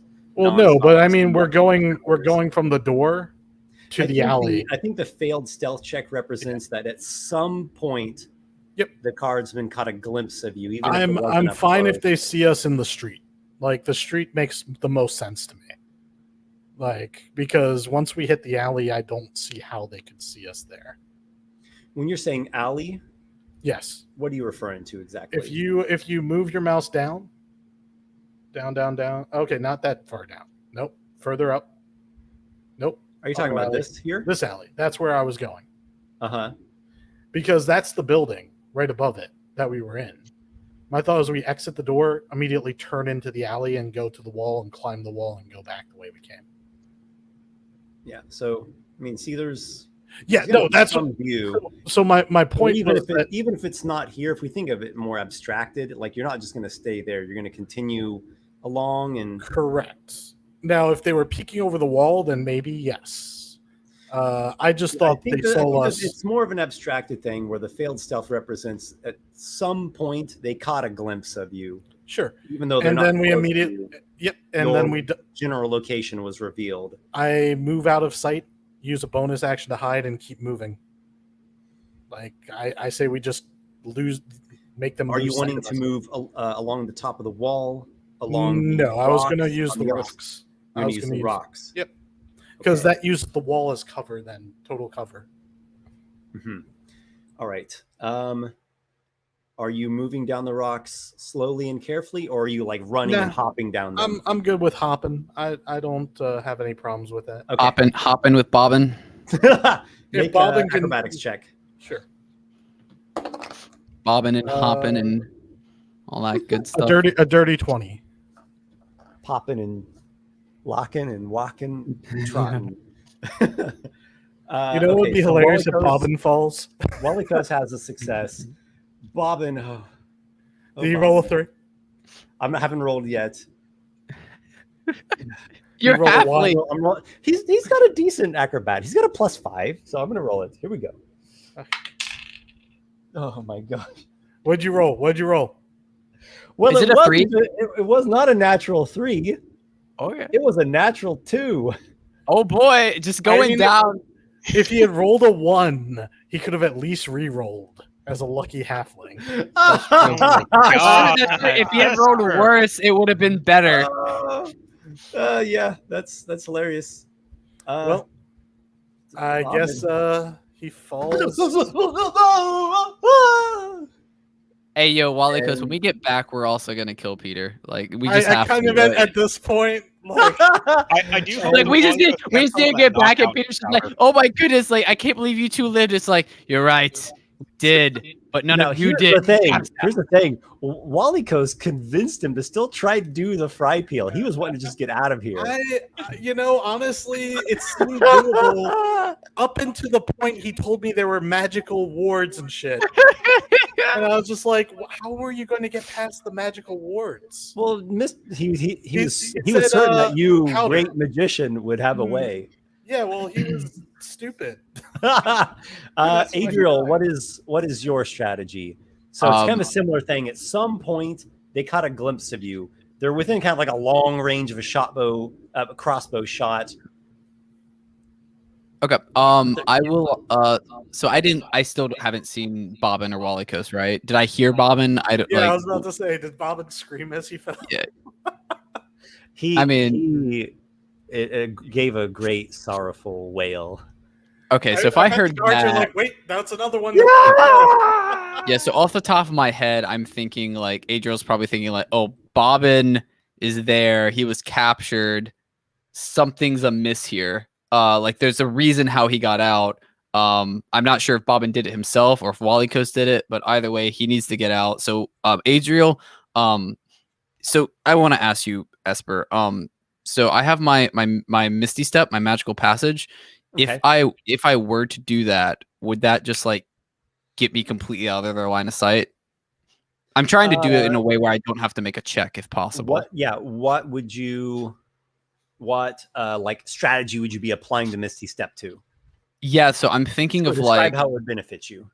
Yeah, so I'm wanting to get over the wall and get back to the rope. So my plan is just like Misty Step, perhaps like either over the wall or on the wall. Maybe if possible, like Misty Step like above the wall and then like drop down very quickly. So like make it quicker than climbing the wall and then just get out bonus action, use my So it stealth. sounds like you're wanting to just run. Yeah, essentially, basically what Walykos did, but also using Misty Step so I can like quickly do it. I will say if you use your Misty Step, you'll get advantage on your acrobatics check. I like it. That sounds good. Put yourself into an ideal situation, ideal location, position, and it aids your expedience. Yep. I might not need the advantage, but like any better is better than not. So, all right. So acrobatics, you said? Yeah. I do acrobatics. If you burn your not burn it, but use your Misty Step, I'll give you advantage on the acrobatics check. Yep, I did, and I got a 20 with the advantage. All right, that's quite expedient. So, yeah, so I kind of what we end up with here is Walykos reaches the rope rigging thing, and then just a couple moments later, Adriel reaches it. He's so wait fast. Wait a second. Adriel sees a guard. So yeah, because like this is important. So quickly, Adriel, like when he does this, I was imagine actually he like gonna change my appearance, but no one like you've been talking this whole time. So I'm sorry. No, I imagine this. Adriel is like getting ready to sneak attack or like shove the guard up the edge, and then that's what I was right about to before say. you shoot, Walykos thinks, yes. Yeah, And yeah. So I changes. imagine. Yeah, so this is what I imagine. So Adriel, like he like jumps up, like fades into mist, drops down quickly, comes down, comes over like maybe a corner, sees a guard there, and then like pulls out his bow and he's about to shoot, and then he sees like the horns of Walykos appear, and he goes, "Walykos, Walykos." Oh, you're muted. Walykos. Adriel, we gotta get the hell out of here. Bobbin fell to his death as well. It's how they all. Oh, We'll, whatever. we'll discuss it on the boat. Yeah, we'll Let's. set the boat. Yeah, and I put my I bow. start going down. Yeah, Yeah, but I can start going down as well. there's lots to talk about, but we'll talk on the boat. This has been like one of the most fun like adventure. Like this has We're been at a least lot. gonna get we're gonna get milestones regardless because we Oh, yeah. risked our necks and did crazy. Multiple times. Yeah. Whether it succeeds or fails, we walked away from it and Yeah. we lived. So yeah. So Adriel's like following Walykos down. Like we are getting out. And I guess like as I'm going down, like I'd like point to Peter, like get that anchor up. Like we're going. Yeah. All right. So this has been interesting. It will conclude with Adriel and Walykos getting onto the sailing boat with Peter just absolutely distraught that his 3 halfling allies all met their dooms trying to run down cliff sides. I want to ask, how hard would it be for 2 people to sail this boat, Esper? Yeah, that's a good question. Actually, this is important because Adriel is It's a really very pissed small at these boat. halflings. Adriel's really pissed at these halflings. It's not a very large ship. I imagine there's It one person to do the be rudder. possibly done. Yeah. Yeah, one person do the sails, one person do the rudder, maybe. Okay, quick question. Could I imagine like feel free Why are to you disagree with asking this me? Feel question? free, No reason. No feel reason. free to disagree with me here, Walykos. But like once we get on the boat and Peter has like pulled up the anchor, Adriel's just gonna look at Walykos, look at Peter, and just like kind of yep. And I'm gonna pull out my my short swords. I'm gonna. Why, Adriel? Why? Actually, Adriel, should we wait till we get a little ways away? I'm gonna look at Walykos and I have some anger in my eyes and say, Let's put just my get blades away back. from the tether. Yeah, I'll put my blades back. All right. Imagine I put my blades back as like Peter turns to after he hits the anchor, and I'll and my expression will change and say, Peter, we've got to get out of here. It's dangerous. Head to Barnacle. We've got friends there that can hide us. Indeed. I don't know if this is a deception because we.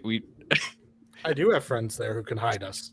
Well, no, I do too, but we obviously aren't trying to help him. I don't know. I mean, I haven't told a lie yet, and my lie would be that he's going to see Barnacle with us. You know. Yeah. That's what I mean. Yeah, but so Adriel and Walykos are like, we've got to get going. Your eyes will gaze upon Barnacle before the week's end. Oh, thank heavens! You cut out his eyes. That's for you. It's almost like you know us. It's almost like you've DM'd for sociopaths before. Yeah. Okay. So this scene essentially ends with you all sailing off into the night. And Peter will meet his end. Someone of the tether is going to see this ship leaving at some point, but it is a getaway. I would be remiss if I did not give some milestones, even though it was not a successful mission. We did not fall off that cliff multiple times. Yeah. We got away from the guard. We got away from the guards multiple times. So Adriel got away from the guards multiple times. Walykos deceived. We went back multiple times. We got out. I did the message thing. I'll award you guys 2 milestones. I would say that cliff claimed more lives than we did when we went to freaking what was the name of the island? Black Rock Isle. Yeah, it did. They killed so many people. Yeah, those halflings, man. All right. We now turn our gazes elsewhere to the Walking Squid, a less rough and tumble of a halfling vessel where Aygir and Vapor are making a journey, a jaunt of a few days with the destination of Barnacle. As we come to see Aygir and Vapor, are they currently engaged in any activities of personal interest? If not, that's fine. We can go to the next thing. I mean, Aygir, as always, at any given time during time when he's uninterrupted, is steadily adding to the engraved patterns in his armor. But, nothing other than that. Yep. You continue to work on your ever-developing Artificer suit of magnificence. Vapor did get a etching of that temple that we were at in the Goblin Temple. Sure. Of whatever ward it was, and he's just studying it, seeing if he can. I know as a sorcerer he can't learn the spell that casts it, but he's seeing if he can understand the flow of magic going through it. That went through it. Make an intelligence arcana check, Vapor. Okay. Unfortunately, intelligence is not my best, but all right. All right, that's not bad. 15. Well, it's not a complicated magic, that you can tell. Clearly some goblin priest or goblin mage set this in place. And while there here and there are goblin magi of purport, they are not overall considered to be a race of great magical powers. As best you can tell, it's actually not something that would be blasting looters, but rather something to fortify the structures or containers, to fortify the actual physical endurance and hardiness of, a door, a chest, a box, a wall, whatever object you wanted to be more resistant to damage or breakage. So then my next question would be with this: could Vapor see a way that he could replicate this somehow? It's got to be possible. Let's see. You're a sorcerer. Yeah. So your magic is quite innate. You're a wild sorcerer, are you not? Yes, he is a wild magic. Okay. So you've got like a success in terms of arcana here, kind of like a success. Maybe it could be a series. Why don't we do this? He's not looking to cast it now. He's just trying to figure out if he could somehow what you're going to have replicate to do is, since you are a sorcerer and a wild sorcerer at that, you're going to have to open yourself up, psyche and soul, to this magic. And you're going to have to kind of channel it through you and take it into you and grapple with it. And if that's what you want to do, then you can do that. I'm just trying to think on something. Okay, with that in mind, Vapor's not going to do it now. He will do it probably when they're not on a boat. Okay. Because if something goes wrong, something could go wrong. Probably what I'll have you do is roll on the wild surge table, and I'll riff off of that. And yes, as we know, there can be disastrous results with that. Yeah. So you look at the halflings that are manning the ship, and you think, well, just for their sakes, probably don't want to risk. He was thinking more for Aygir's sake. Into a fiery wreckage. He was thinking more for Aygir's sake. Okay. The halflings are like, yeah, whatever. Aygir is like, oh, if I screw this up, Aygir's gonna be bitching about me about something. So, speaking of wreck and wreckage, you come upon something throughout your journey.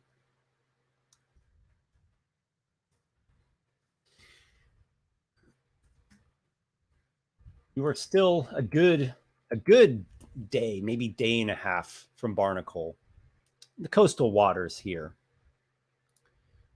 when you come upon a wrecked halfling ship. And the captain, Tiny Thomas, I believe. No, Tiny Thomas? Where am I at? I have notes upon notes. Yes, it's Tiny Thomas. He's the captain of the Walking Squid, yeah. Yeah, Tiny Thomas is the captain of Walking Squid. No, it's Tide Splitter. It's Tide Splitter. Look at her. He knows the ship is from the flotilla. He knows its captain. It's one Theory Oaknose. I guess if that is of interest to anybody, I will put it here in the comments. Captain Yori Oaknose of Tide Splitter. And there we go. All right. So you see this ship, and actually, it's a pretty nice halfling ship. You've seen recently scores of halfling ships, and many of them are cobbled together patchwork scavenger vessels of various states of repair and disrepair. This is one of the better ones, and it's a bit of a shame. It lies in the clutches of rocks that lurk, as best you can tell, just below the surface of the water. Maybe on the lower end of a swell, you see the pointy, jagged bits of the rock pop up like menacing stony teeth. So it's in the wrecked sort of galley, we might call it that, if we want to be allowing it a little extra measure of fanciness.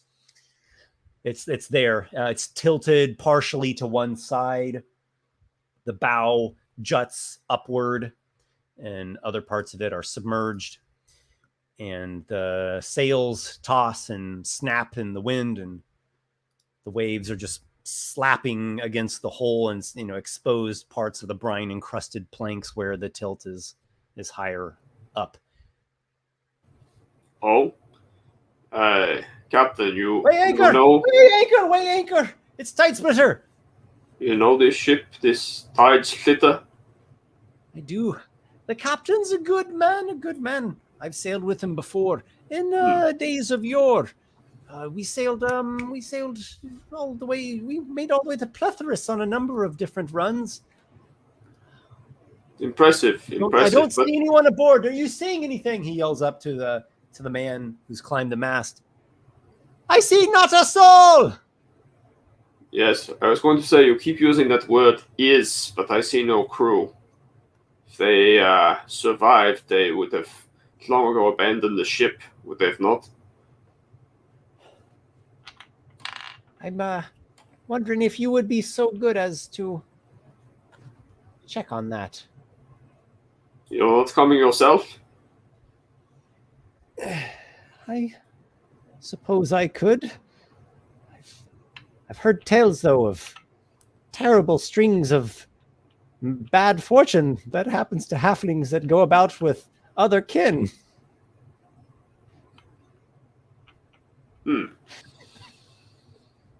Never heard any of myself. The crew is quite superstitious, and they seem to think that exploring about with your kind brings them terrible luck. So if you are not up for it, then Tiny Thomas and some of his men are going to go take a look themselves. Oh no, I'm absolutely going along on whatever launch or skiff they have to check it out. Call it a certain a curiosity, or perhaps the fact that I cannot leave a room or area of a ruin without searching for just that one more secret. Vapor's got this annoyed expression. I was like, "Are we going searching once more for useless knowledge for us?"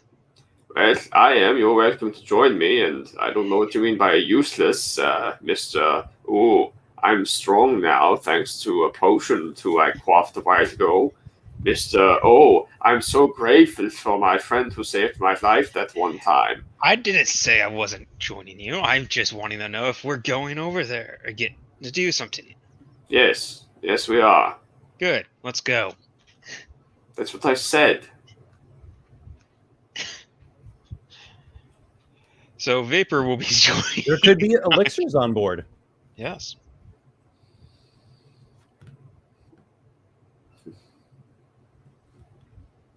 Yeah, so I guess that we're both. You get in you get in a little dinghy there, and it's rather cramped for the two of you, and you row yourself, assuming that's what you want to do, up to nearing the tide splitter. So it wrecked on some rocks, the kind that are just barely under the water. Does that mean it's mostly intact? Yeah. Okay. Mostly intact. So there could be some valuable stuff some on parts here. of it are submerged. Yeah. It's tilted up a bit with Sure. the front of the forward popping up. So yeah, you all tell me what you want to do.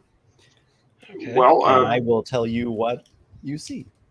is there an obvious point of entry? Like, what's the lowest part of the ship that would be easiest to climb onto?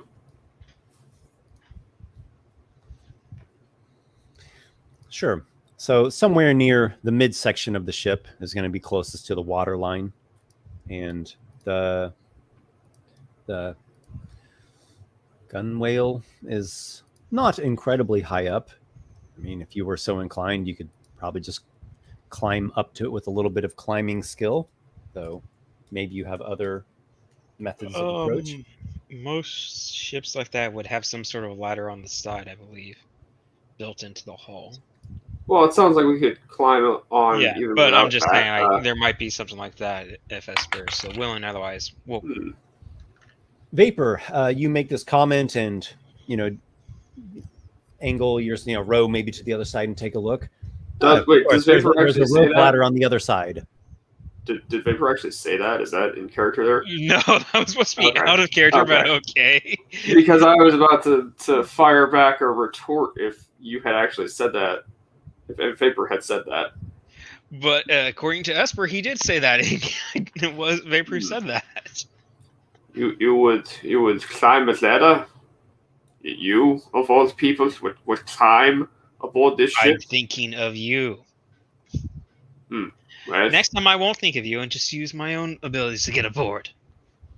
then do it. Let's not waste time. And, There's a rope ladder. Let's go. Yeah, Aygir is starting to climb on. The halflings having a time of it, or are they able to do it too? We're on our own. There's no halflings. They are very superstitious. Oh, They okay, think that okay. going with large folk brings them terrible luck. Sure. Okay, it is just us. All right. Yeah. Then I start climbing aboard. All right. So Aygir goes in front and then Vapor behind? Yeah. Make Vapor by levitating, I assume. Oh no, he'll climb the ladder. Oh, Aygir, make a perception check. so nice of you to join me, your royal levitating kingship. How blessed I am on this day that you are willing to grace me with your presence of climbing like a mere plebeian mortal folk instead of flying in the air like you are known Well, to. perhaps it will come in use later down the line when we need to leave this place in a hurry. Like we usually end up doing. Doggy. Perception. That is going to be a 22. Aygir, you go. Wait, I can do math. Sorry. 23. Even better. You go to put your hands at the, rungs, if we'll call them that, of the rope ladder that are, it's there within reach. And before you hoist yourself up, you notice someone has cut or sawed through the rope near the top. And it looks hastily done, as you can even notice faint indications of knife cuts in the boards, right? Like as though someone was trying to saw it quickly. I stop myself and turn around and look at Vapor and say, or first of all, I just shake my head. No, the ropes have been cut. I don't know why, but we're not going to go this way. Here, take this, and I hand off the end of a rope to Vapor, and Wait, you know what to do, don't you? I know what to do, and Vapor will call on his innate magic to levitate himself up. And hearing that the ropes were cut, he's not going to go all the way up. He's going to get to where his eyes can just peek over the onto deck. You take a look, whoops, on the upper deck there, Vapor. It has, a pretty steep slope due to the tilt of the boat. There's a spattering of seagull droppings. Make a perception check of your own since you're looking from up at this vantage point. Okay, that's where it is. There's also a hatch, like a shut hatch. Yeah. Like you open it up. You said perception? Yeah. Okay, that is a 17. Okay. There are a couple of strange markings on the top ship. Maybe markings is not the right word. There's spatters of crimson. Blood has spattered on the top deck. Not big splotches of it, but imagine someone that suffered a wound and the blood was like. And there's also some other. Maybe it's like a scorch mark or a burn mark. There's markings as in some blast occurred, not markings as in writing. So there's burn marks and blood splatter. Yeah, but it's not large swaths of it. It's something that you could have overlooked. Okay. So Vapor is going to secure the rope quickly before dropping back down to give Aygir a heads up. So, whatever happened, it was not peaceful. There's blood and burn marks across the upper deck. It's a shipwreck. I agree. What are you waiting for? Tie off the rope. I already did. Climb. Oh. But I wanted to let you know, so be ready. And then Vapor is going to float back up. And I know technically magic users can't ready spells like this, but he's going to, first sign of trouble, will be casting a cantrip. So really the issue is initiative. Writing is an initiative action. Yeah. But outside of initiative, it's just kind of a narrative device saying that your character's like wary for anything that might happen. Yeah, so pretty much he's got Stormbolt ready to cast at the you're thinking and feeling Stormbolt. Watch out, right? That's probably what's going through. Yeah. So he's got the finger gun ready as he casts his usual way he casts. All right. So you're on the top deck and you've seen this hatch.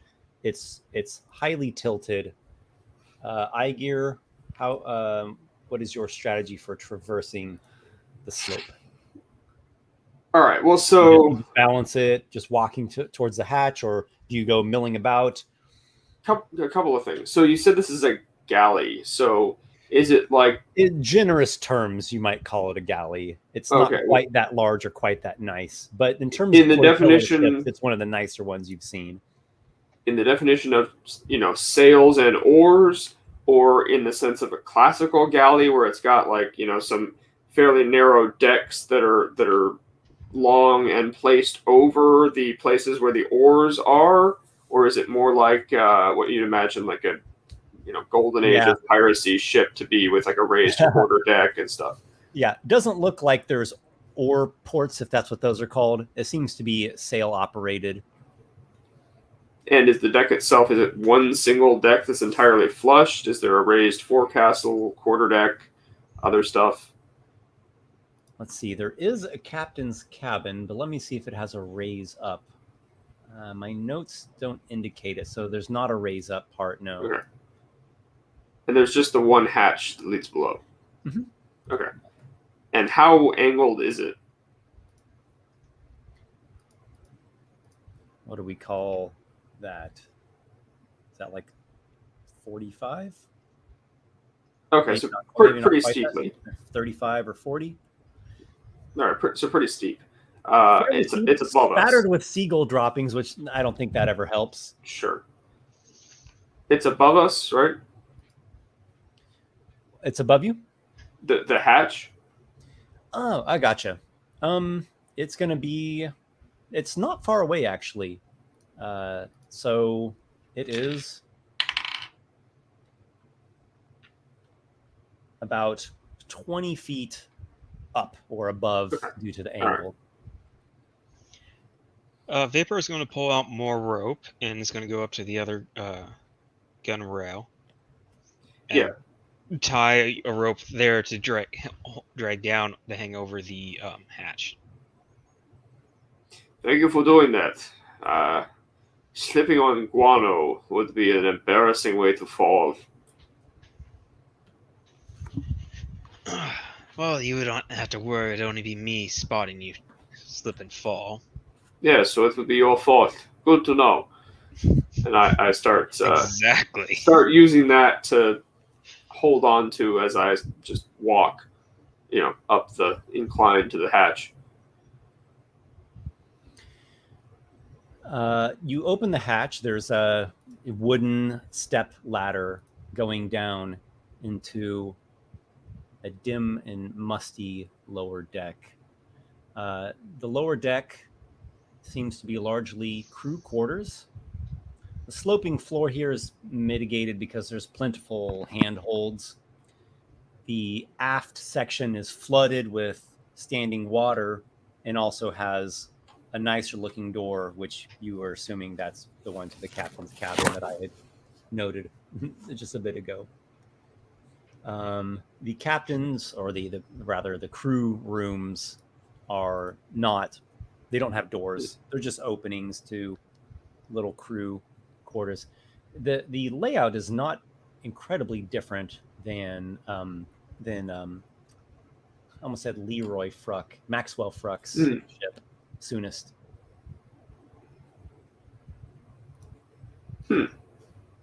As in, like, it was, potentially built by the same people or in the same style as Soonest?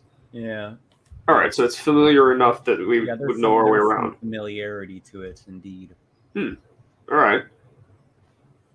Well, are you coming with Lo? I'm coming, and you see Vapor kind of lowering himself down, holding onto the upper edging of the latch, looking around, still kind of levitating. Aygir goes down the step ladder carefully, but forward, so that he could draw a weapon if need be, if something attacked, rather than backing down it.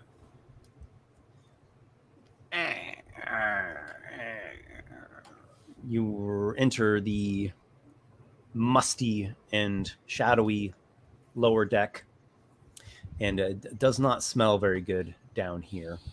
I miss the places that smell like this. The constant sound of waves slapping muffled through the wooden walls of the ship, and again you've got like a few, like a short series of a few inlets to these crew quarters on either side of you, and then about halfway through there starts to be standing water, and then it gets a little deeper and a little deeper until you get to this captain's cabin door, where at that point the water's like all the way up to, like, the doorknob is submerged. You can't even see the floor by that part. No, go ahead. Well, what stands out as the obvious relief in this room? Like, what besides just the walls, are there, I don't know, are there crates and barrels and things? Are there are a few hammocks for people who have been sleeping? There are a few floating debris in that standing water, and a couple things scattered. Crates and barrels, nothing quite that big. If you want to proceed forward and take a peek, you can do whatever you want to do.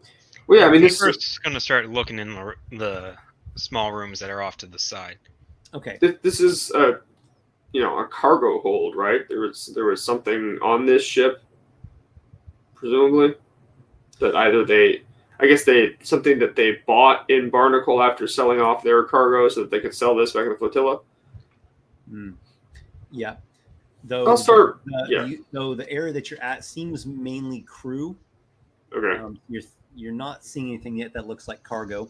Vapor, you poke your head in like the first two sets of crew cabins, and they are actually not flooded. Like they're still dry because it's the part that's raised up enough. And yeah, you see hammocks and personal effects, minor belongings. Some things are strewn about, which you would probably expect from a shipwreck.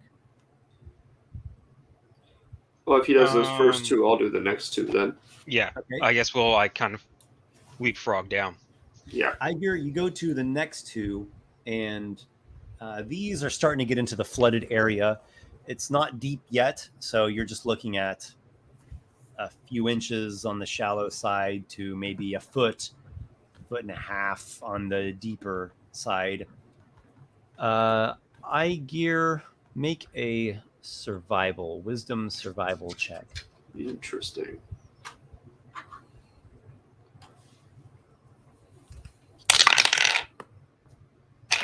All right. Keeping up my starting session good luck by rolling the exact same thing. It's another 23.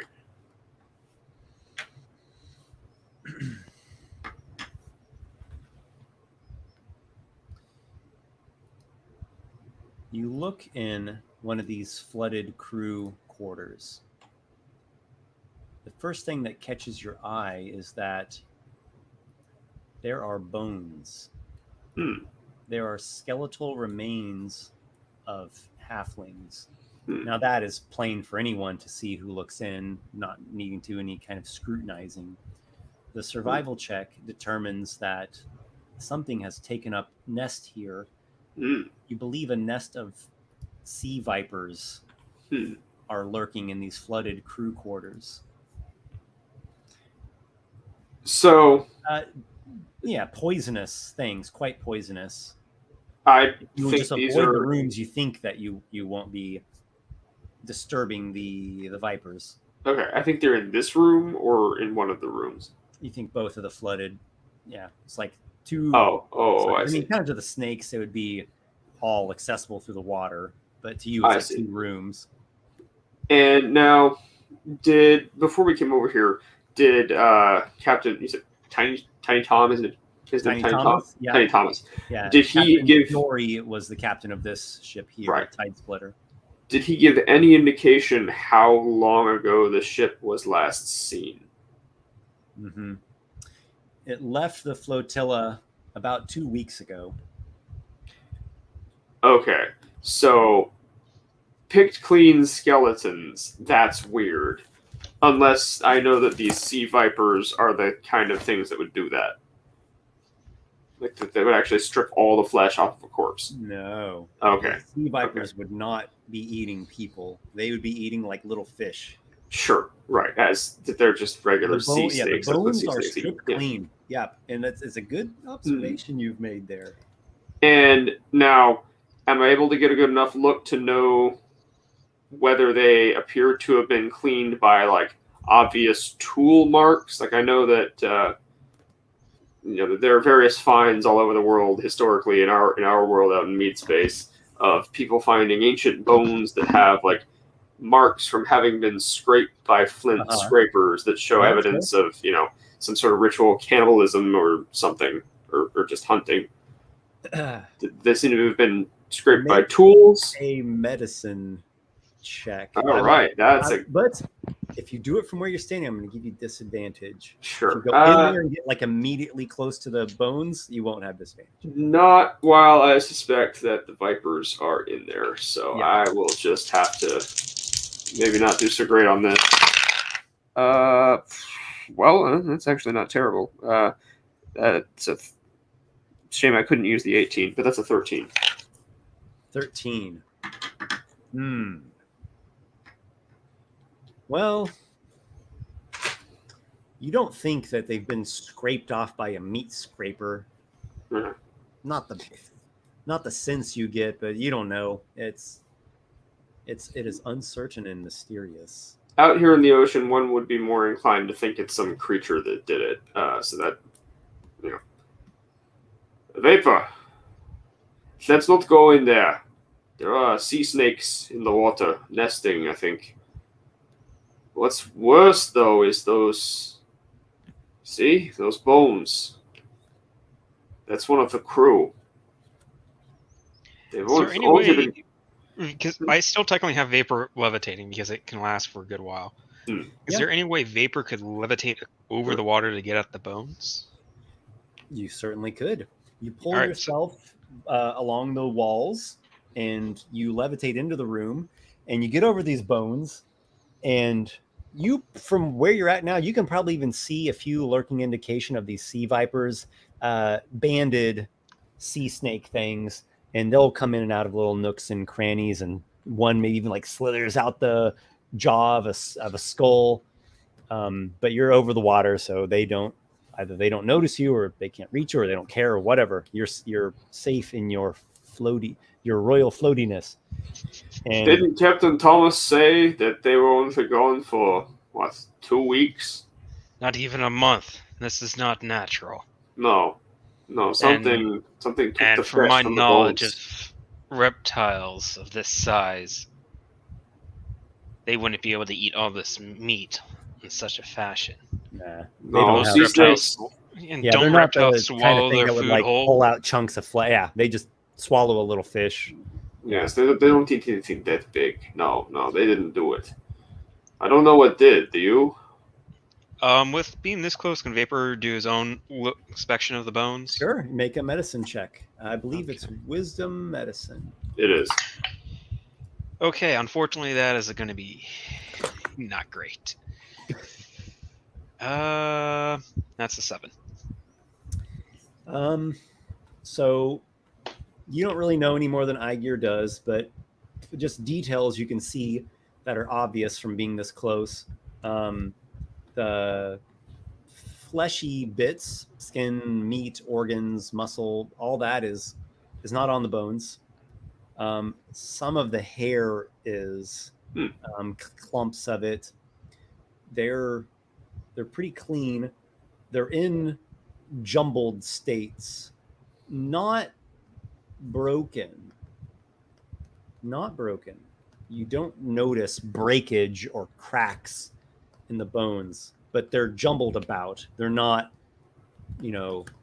arranged in any way. They're highly jumbled. They are disarticulated. And Is there any it way? looks like, at least 4 halflings in this room. The other room probably has a couple more. Are any of the bones close enough to the surface that Vapor can grab it quickly without worrying about the sea vipers?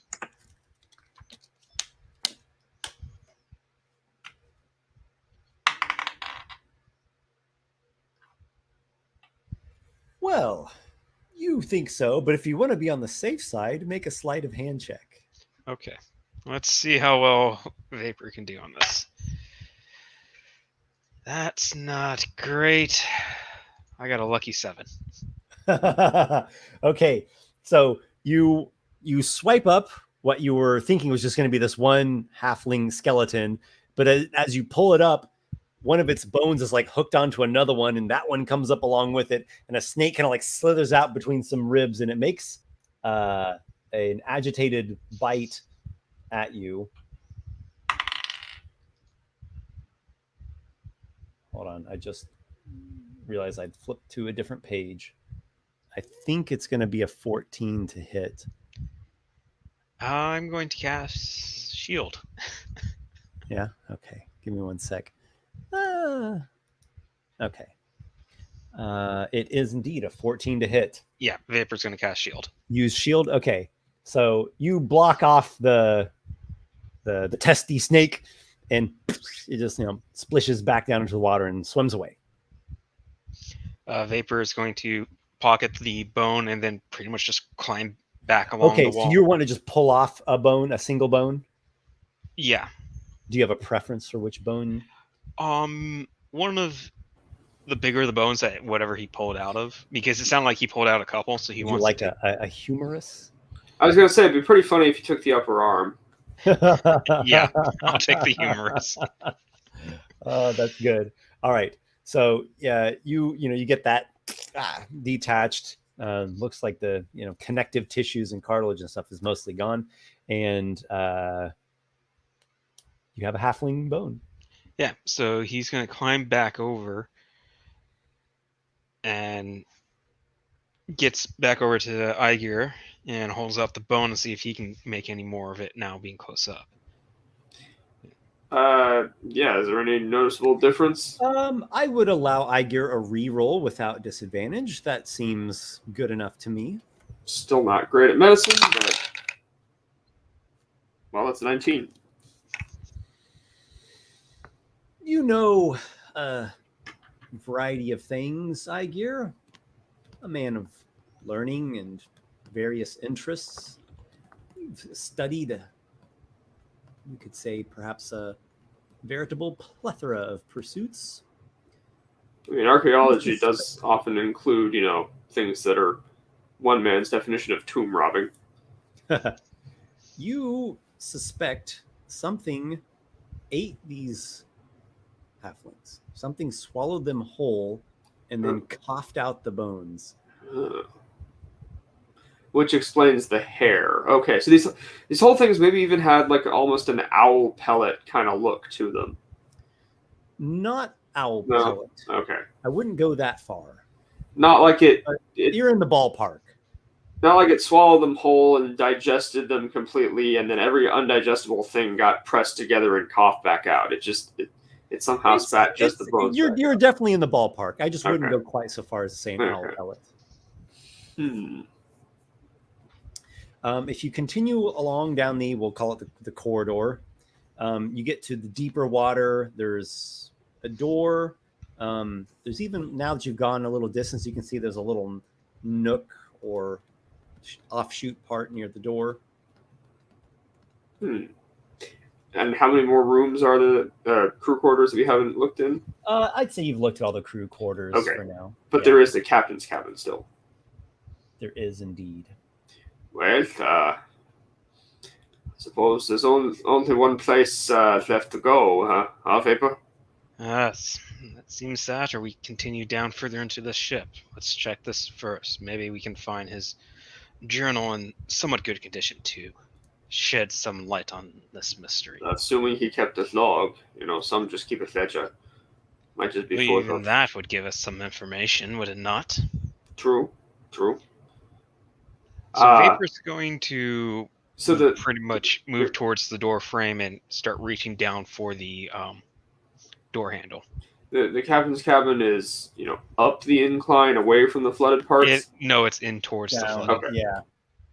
From what, at least how Esper Yes. described it. Yeah, it's down. It's like aft. Vapor, you approach the captain's cabin door, and you also note that just to your left-hand side, there's this little nook that has a ladder going down, and that seems to be going down into the lower hold of the ship. Oh, so this is like a crew deck, and then there's like a steerage down below. Huh. Yeah, that'd be my guess. The door. There's also a kind of like a winch pulley sort of thing near this drop down to the lower hold. The door does not. The door does not open. Okay, he's gonna jiggle it, see if it's locked or the door's just shut some other way. Seems to be locked. You see a lock, a keyhole in the door. Vapor's gonna look to Aygir. Well, you have any tricks at opening doors? It's locked. None specifically, but The other option is try knocking to see if someone's in. I have an idea of something I can do. Might be perhaps worth looking down below first. you're gonna be able to I hold don't your want to ruin part of this hull if we are going to have to go anywhere else in it. The solution to the door is a rather permanent one. But here's the question, though, Aygir. Can you hold your breath longer than I can? Probably not. Would you Because like we're to go gonna down need- there alone? Is that what you're telling me? I'd rather not go down there alone if we have something that can eat people whole and that's at least halflings whole. Do you propose we ignore it then? I propose that I take a quick look, see if I can spot anything, and then we figure from there. At least tells me how far down the water goes. That is what I'm hoping to figure out. Because with your armor... Wait, is Aygir wearing his armor? Yeah, he always is. Yeah, okay. Yeah, because with your armor, you don't float very well. This is very So true. Vapor is going to take pretty much a simple breath because he can hold it indefinitely. Cancel his levitation because at this point he can't use it to get under the water. And is going to slowly climb down the ladder into the lower hole.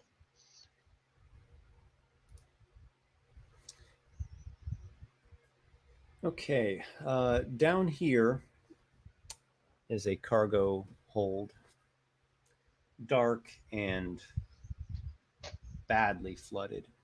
Oh, I forgot the word. The forward section has standing water of about 5 feet deep, but by midway point, the cargo hold is just completely submerged. Oh, which okay. is- So wait. I thought because where this ladder was at, the cargo hole where Vapor came down from would also been submerged. Yep. So he's underwater then, correct? Yep. Yep. Okay. Mm-hmm. But then towards the bow, it's not. Correct. Okay. But of course, he being an air genasi, he doesn't actually need to breathe in the no, traditional sense. Vapor technically Right. doesn't need to breathe Right. because he's holding his breath indefinitely. But I just wanted to make sure I'm Okay, understanding the He has layout. an eternal, constant breath within his lungs from his elemental heritage. There are barrels, boxes, sacks strewn throughout the hold. A number of them are floating in the water. Rocks, huge rocks, are breaking through at sections, especially near this aft portion. The rocks breaking through create a crude and jagged, narrow opening into the ocean. Tips of the rocks rise up. They seem to even puncture up through the floorboards into the captain's cabin. What do you see down there, Vapor? Anything valuable? Hearing Anything the that won't get muffle, ruined by getting wet? hearing Sorry. the muffle. What do you see down there? Yeah, so this is- Anything valuable? I've just described all this. Do you have a light source? Vapor can cast light. So Okay, he'll there cast we go. light. Perfect. I would imagine he has a couple of small pebbles with him, and he casts light onto those. And once he has his quick look around and hearing Aygir's muffled voice through the water, he's going to climb back up and get off the ladder. What Half did of you it's see down there? flooded. Yes, I figured that. The Anything bow that has looks about valuable? what? Anything Well, that there are looks valuable? crates and other stuff floating. Anything might that hold won't get ruined by water? Well, until we open the crates, we are not going to know. But I did notice something. The rocks set in the rear of the ship, I think stern, burn, whatever it's called, is sitting on, might have also pierced into the captain's quarters. I'm going to take another look. If you want to come down and start moving towards the bow. Oh, how flooded is it? Do I have to swim? It's about 5 feet. It looked Oh, the water's only 5 feet deep. up towards the bow. Okay. All right. I mean, I'm a hobgoblin. I'm pretty large. Well, Yeah, so that's why he's saying larger you than want to medium, yeah. move towards the front to where you can breathe and stand. Sure. Yeah. Alright, and I'm going to take a look at these rocks that pierced up because I might have a way in there to unlock the door for us. But before we do that, let's search the hold, see if we can find anything. Okay. And then I with hear that, you go in. Vapor's gonna climb back down the ladder using the light spell to Sure. keep an eye and wait till Aygir gets down. Yep. All right. So Aygir, you go in first, and you Vapor's going in submerge first. Vapor's going in first. Okay, you submerge back into the chilly water, and you've got your light spell illuminating things up amply. And Aygir goes in next, and now you're seeing this lots of wooden containers floating all about the place, and you do what? And you see the rocks piercing through. Well, I'll head towards the bow and start more closely examining the various containers. I have a crowbar on me and a hammer Okay. and stuff, so I'll just You kind go of through that. break a little bit into one or two of them. So to see- Aygir's moving towards the bow. Vapor's going to move Yeah. towards where the rocks look like they might have pierced into the captain's quarters, see if he can slip in there. But he's not going to. He's just going to see if he can. At a glance, it doesn't look like it. It looks, punctured pretty tightly through. But I mean, you could possibly break bits of the floorboards to get yourself to. squeeze Then through. seeing that, Vapor's going to swim over to Aygir and help him start checking out the crates and other Just containers. moving through the cargo hold and having to get stuff out of your way. It seems like a lot of the containers are empty. They probably sold most of their cargo in Barnacle. Makes sense. But there's this one container that's markedly different. It's chest with metallic framing, some kind of highly patinaed bronzed framing, and the detail work in the bronze and even in the slats are certainly not from Haven Isle, not even Elvish. Ooh. It's something exotic here. It's a pretty heavy chest. The lid on it looks to be not even a hinged lid. It seems to be one that you just lift off and put back on. It bears an ancient look to it, really. It doesn't seem to be anything of a modern time. Aygir has that distinct Indiana Jones glint in his eyes at seeing that. Aygir. Perhaps we could get it out of where we're standing in such deep waters and where it's not underwater before we open it to make sure. Yes, of course. And you said now that the main cargo looked to be what? You're not sure. The containers seem to be empty or mostly emptied. Yeah, it seems like they sold most of their stuff at Barnacle. Okay. They didn't then buy a whole bunch of stuff with the profits to sell back in the flotilla. No, strangely, it seems like most of these containers are empty. There's just this one large, heavy, ancient container thing.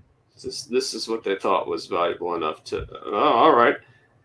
The ones that still have some product left out of them, Vapor would like to try to open one or two, just to kind of get an idea what they might have been selling. You search around a bit. You do find some bits of waterlogged trade goods, a lot of grain. So this mush is mostly what you're coming up upon. Hey, it's free porridge. Yeah. It's ready-made. Aygir, Oh? that flotilla.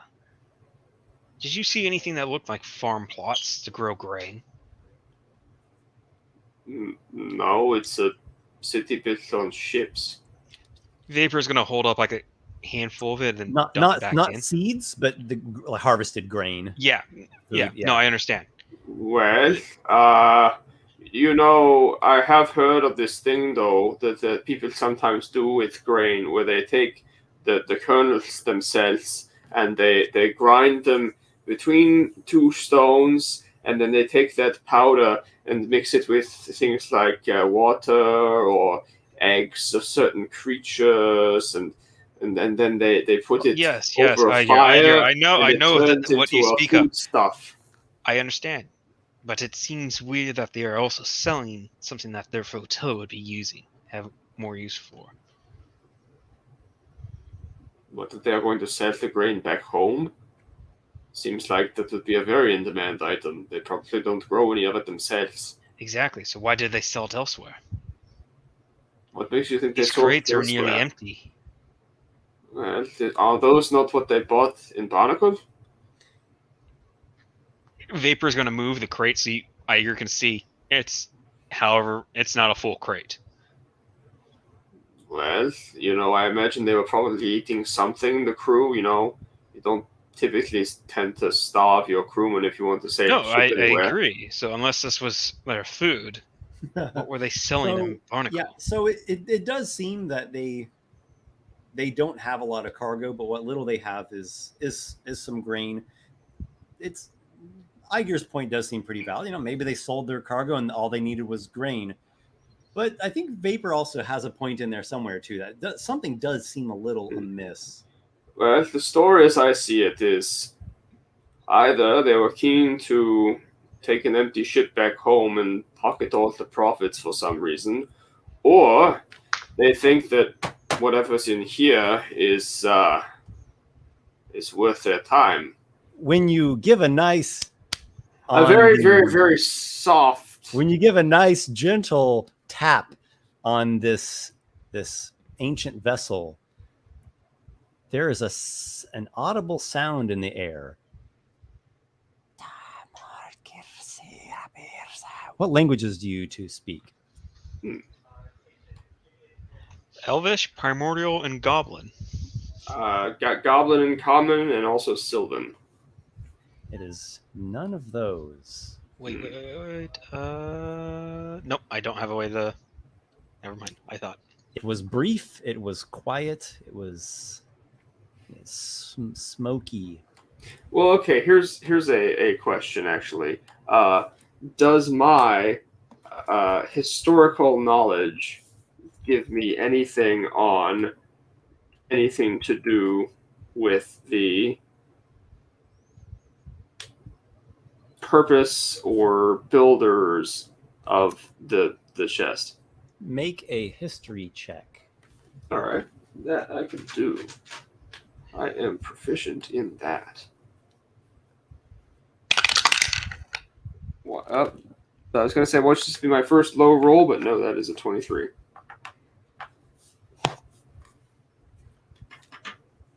It's quite exotic. You don't have much knowledge about it, but you believe that this is an object from a nation known as Drizmteeg. It's very far away. It's kind of on the other side of the world. Drizmteeg? Drizmteeg. Drizmteeg. Yeah. Could you spell that for us? Yeah, Or I'm going to post? type it in a comment. Sometimes fire galleons do arrive from Drizmteeg. It's not common because they're so far away. Sure. Or probably better yet, I should probably not say it that way. It's more like fire galleons with some goods from there will arrive. They've probably come from, I'm blanking on the name of the main elf nation that like House Drakestone initially came from. Interesting. But it's far removed and exotic, so you don't have a lot of specifics. It's like, the far dark and shrouded corner of the world. I wonder if we can get the Delta field without getting it wet. It's already sitting in water. I thought it was in the dry part. It's flooded all the way up. The highest the water level goes is 5 It's feet. 5 feet. Okay, that's true. Are you going to help me get the Delta field? The large portion of it is underwater. It's a very large vessel, though. Okay. You don't imagine people just like picking it up and climbing up the ladder. You imagine them using the winch and pulley. Oh. Man, how do you think we're going to get the Delta field? Well, we could try moving it down over there to where that winch and pulley was and hauling it out there. let's not waste any time. Let's get to moving. And I guess we're both going to be moving this crate. Yep. Or whatever the heck it... chest, container of some sorts. Okay. The two of you put your hands on the crate and heave. As you're pushing the thing, there is a thump, like a jostling, and it's by this point probably mostly underwater. And maybe you stop when this happens. You both felt a distinct From within heavy the... jostling from within. Okay. And when you look up, there's this sort of something just went through the water. Something big. How big?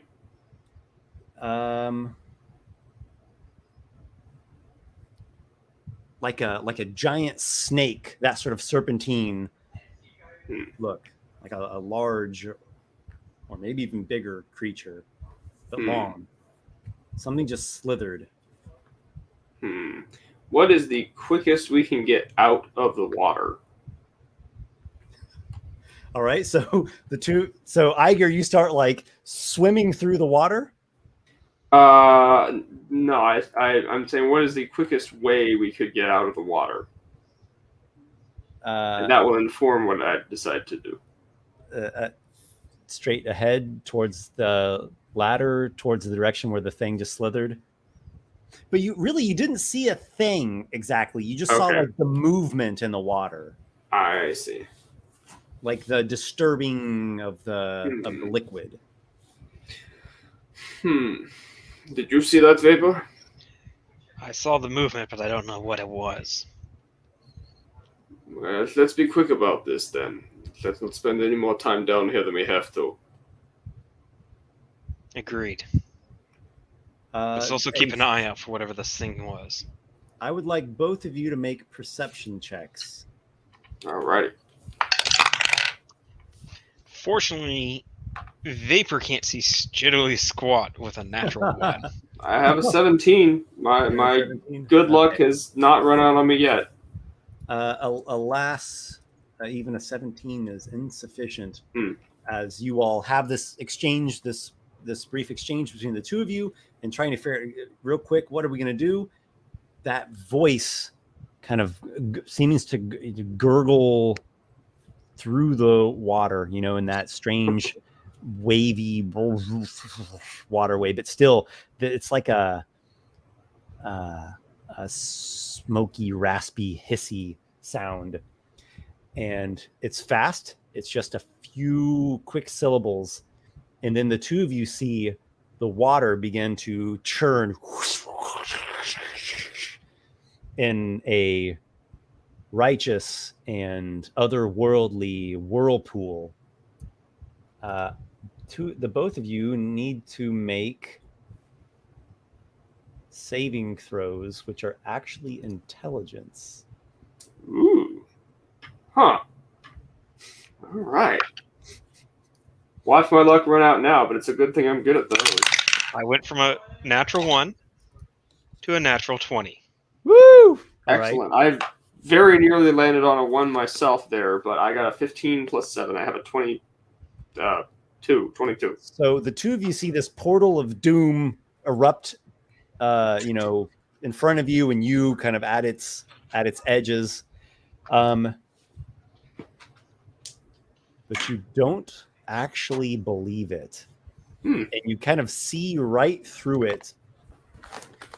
And not only do you see through it through your mental keenness, but through the water, illuminated by these glowing pebbles of vapor, behind some crates is a creature like a 15-foot long, thick banded serpent, but its head looks like something simian with these like tusks and these like wild rolling eyes. Both of you roll for initiative.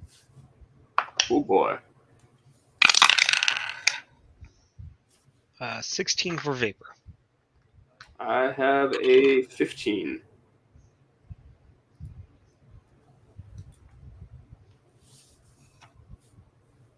What is your vapor? What is your dexterity score? +1. Okay. Probably not going to beat this thing if it's a sea serpent. Yeah, it won the tie there. All right. So, just to mention this housekeeping stuff, right now, my current armor model that I'm using is Guardian, and my current infusions are Enhanced Defense and Enhanced Weapon.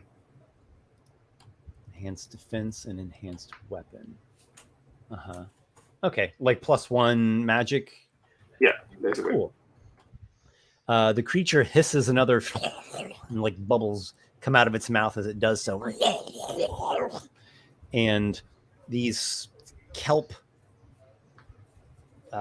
mass rises up around the two of you. Both of you make strength saving throws against the grasping patch of murky kelp. I am not good at these. 5. I don't think I'm going to succeed. Oh, wait, All I right. do have inspiration, so I will be using that. Yes, don't forget that. 17. Woo! All right. Time for a complete flat roll on the die. I also have inspiration if I need it. I don't think a 12 is good enough. I am going to use that inspiration.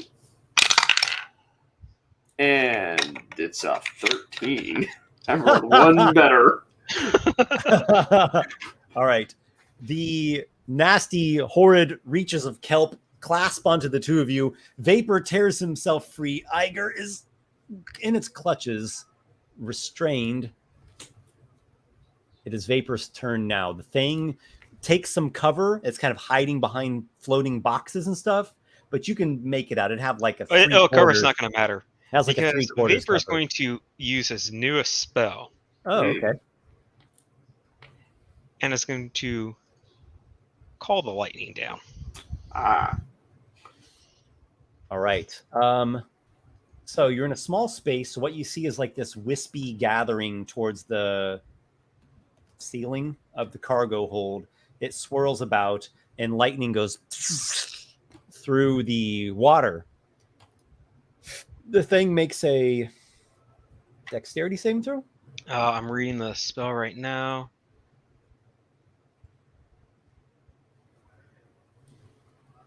I think it's dex save against a 3d10 lightning. I'm pretty sure that's what it is. Maybe Yeah, 3D8. he makes 3d8. yeah, 3d10. It's got a 22. What? 22. Yeah, that's going to succeed. Okay, give me 1 second. I'm trying to find one more d10. You know what? I can just use this dice.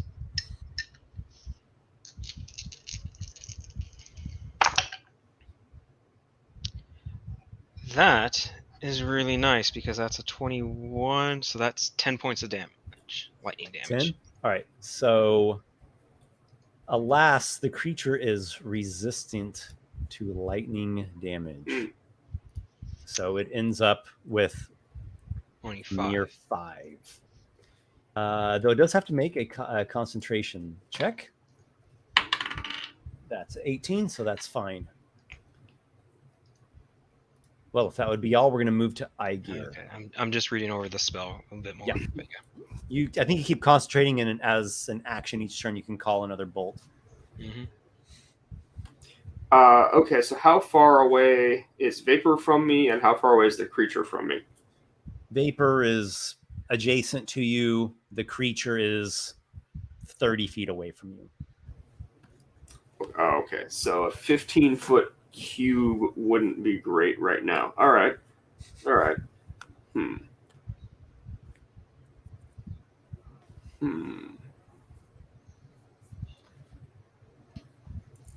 Well,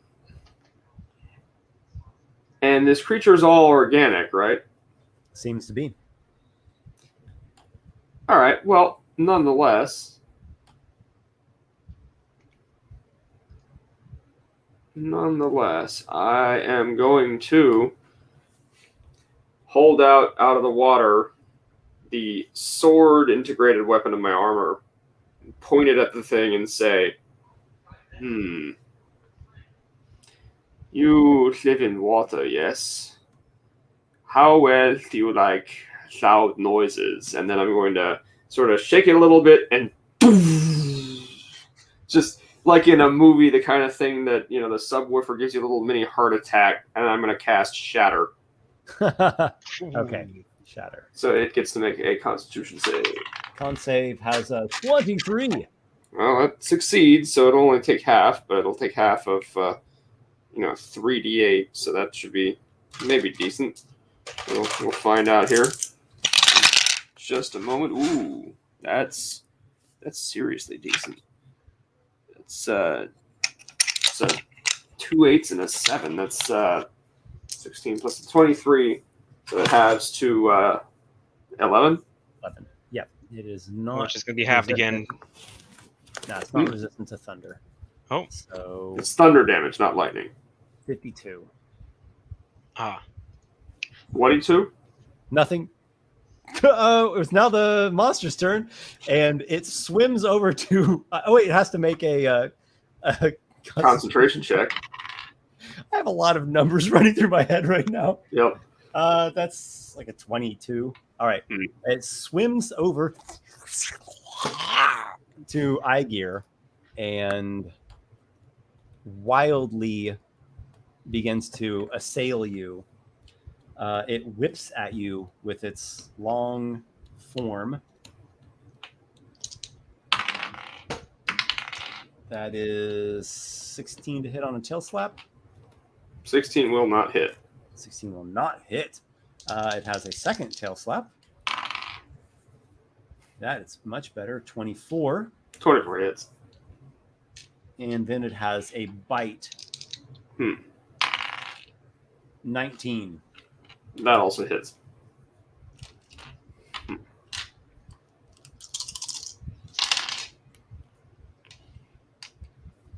23 damage total. Yeesh. Okay. The horror assails Aygir as he is in the grasp of the kelp. Vapor, what do you do? I want to double check a couple spells real quickly.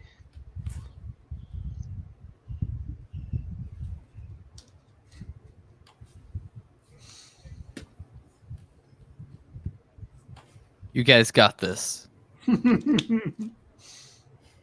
Okay. You hear Adriel in the back of your head. Cast. Oh, I did forget. Hold on, I need to do something for forget. Okay, that's fine.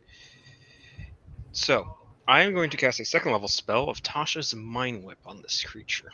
Ooh, fun.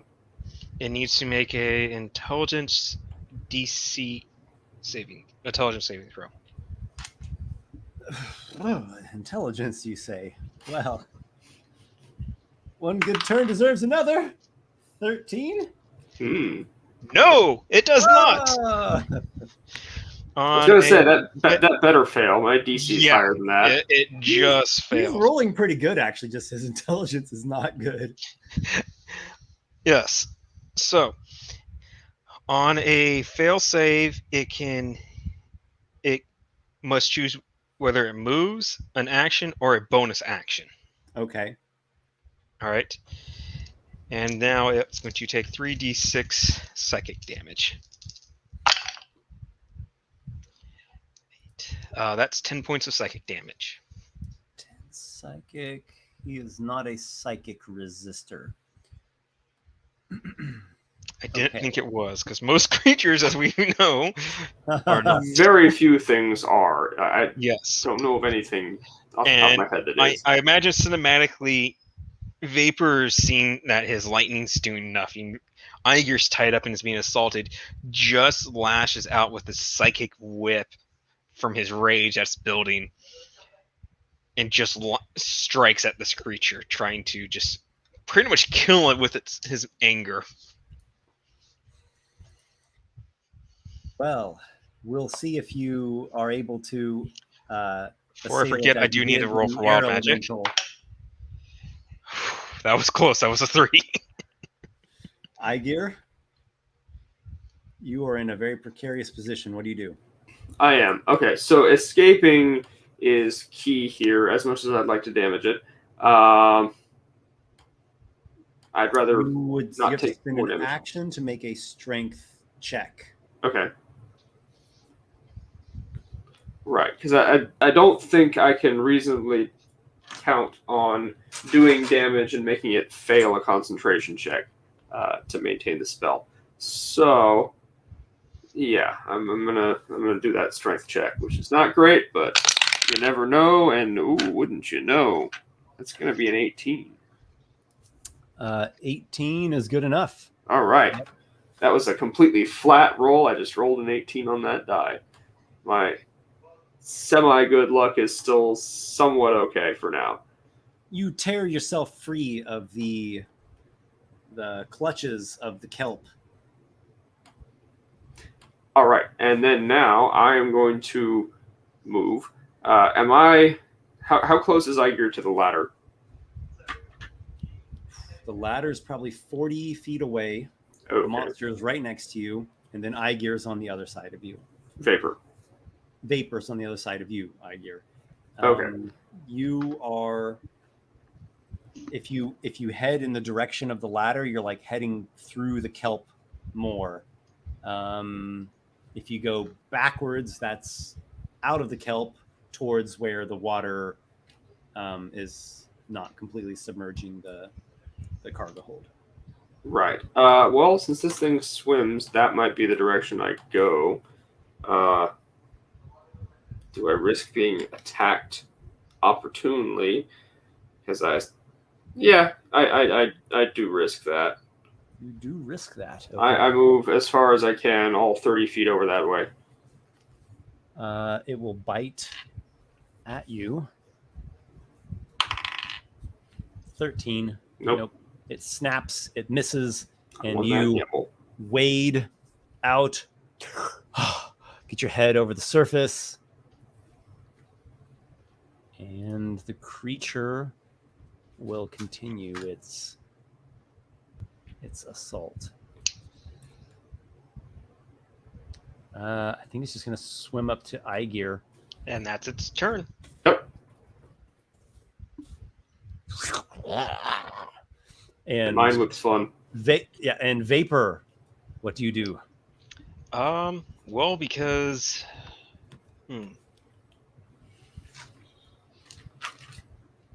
I think he's gonna drop another Mind Whip on it. Excellent. Right. 16. That one will succeed. He is rolling hot. This monster is rolling. This is like the opposite of his halflings.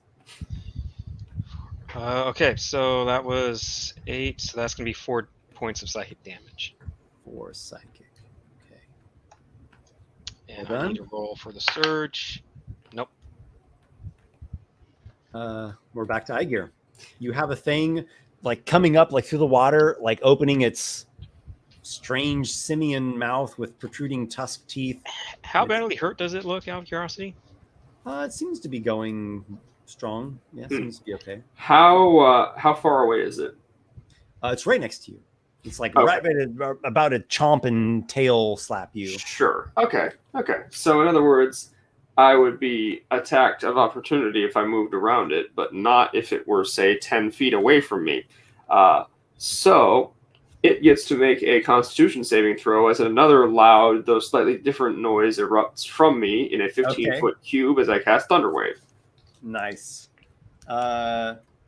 First level Thunderwave. So my plan is still to shatter the lock on the captain's cabin. So, yeah, first level Thunderwave. First level Thunderwave. Okay. It's got a con save of an 18. All right, that succeeds. Mm-hmm. This guy is rolling hot. Okay, well, 2 can play at that game. It takes 7 damage. Yeah, 7. half Okay, of 15 rounded down. half 15 rounds. I've been rolling really well on my d8s. That's been nice, but probably won't last. And then, don't really have any way out of this. But it seems to not hit me all the time, and it seems to only do real serious damage if it hits with more than one attack. So now I'm going to move 30 feet around it and head in the direction of the ladder. All right. So it will bite at you once again. Another 13. So All right. I guess its hot rolls don't apply to its opportunity attacks. So we're going to go back to the creature's turn. And I think it's going to pursue Aygir. That seems to be its target. That it will. So you you swim. It's at half speed. You move 15 feet. Use your action on the thunder wave. So it swims and it easily gets to you. Right. And it's kind of like almost has its body curled around you. It's a long thing. And it does a couple of tail whips with its heavy serpentine form. 24 and 26. Oh, those hit. And its bite is a nat 2. That's not going to do it.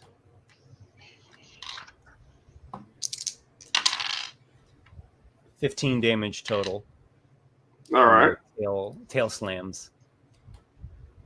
Vapor. We go to you. All right. Vapor is going to spend 2 sorcery points to quicken a spell.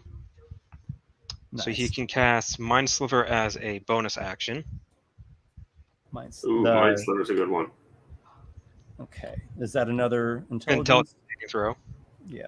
That's the cantrip one, right? Yep. That's why I'm doing that one first. Nice. And also because if I'm hoping it succeeds. An 8. Yay! So it will take 1d4 saving throw and takes 2d6 now, psychic damage, which is going to be 8. 8. And now I'm going to burn my last level 2 spell to do another Tasha's Mind Whip. And subtract 1d4. Subtract 1d4? Yep, from your total on that roll. Okay. What's that from? The Mind Sliver, because you subtract the 1d4. Mind Sliver does that. Yep. Duh. Yep. Okay. I should have been doing this from the start, but I forgot. That's a good combo. Yeah, that's a really good combo. Especially since a lot of creatures have bad intelligence. I got a natural 20 on my wild magic. It's got a terrible intelligence save, so whip the mind that you've slivered. Okay, and where does that go? It is 3d6. That is 10 points of psychic damage. And then Vapor is also going to follow Aygir out by moving 30 feet Okay. So towards the ladder. Follow in the direction, and you make 15 feet of progress towards. Why am I making 15 feet? Oh, the kelp. Swimming? Oh, swimming. Unless you have a swim speed. But I Yeah, think we don't that's have swim water speeds. Genasi. No, we don't. Okay. Okay. The creature, I think he's just going to continue to assail. Well, first, Aygir's probably going to do something, right? Right. Okay, so it's still right next to Aygir. Oh yeah, it's all about you. Okay, so damage, then move, or risk opportunity attack and do guaranteed damage. How far are we from the ladder? 25 feet. 25 feet. And Vapor is how far from me? Is he within the range of a 15-foot? Yeah, for yeah, you Thunderwave? could swim with just your speed to get to him. I don't think I'm within range of a 15-foot Of a spell. thunder wave, yeah. That's what I'm more thinking about. Oh, okay. Yeah, that's fine. Then, yeah, it'll be another thunder wave. All right. It's a good tactic, though his con save is significantly better than his intelligence save. Right. Yeah, 22. Is it... Mind Sliver only affects one, right? It's the next one. Yeah, okay. Well, D8s are still rolling relatively Before the end of easy. its next turn? No. Before the end of its next turn. Shouldn't it be the next save before the end of its next turn? Next save. Yeah, Yeah. next Yeah. save. Okay. All right. So it takes 6 damage, and it's not pushed. And then I still risk the opportunity attack and move. 6.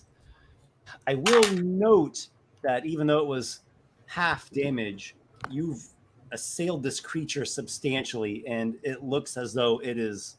Well, there's an interesting effect. Not only is it all kind of like bruised and battered up, getting a little puffy maybe, but it almost seems to like waver in and out of existence for a moment, as though its essence is being nearly scattered. It's a strange effect. You do decide to move, and it will snap at you once again with its fanged jaws.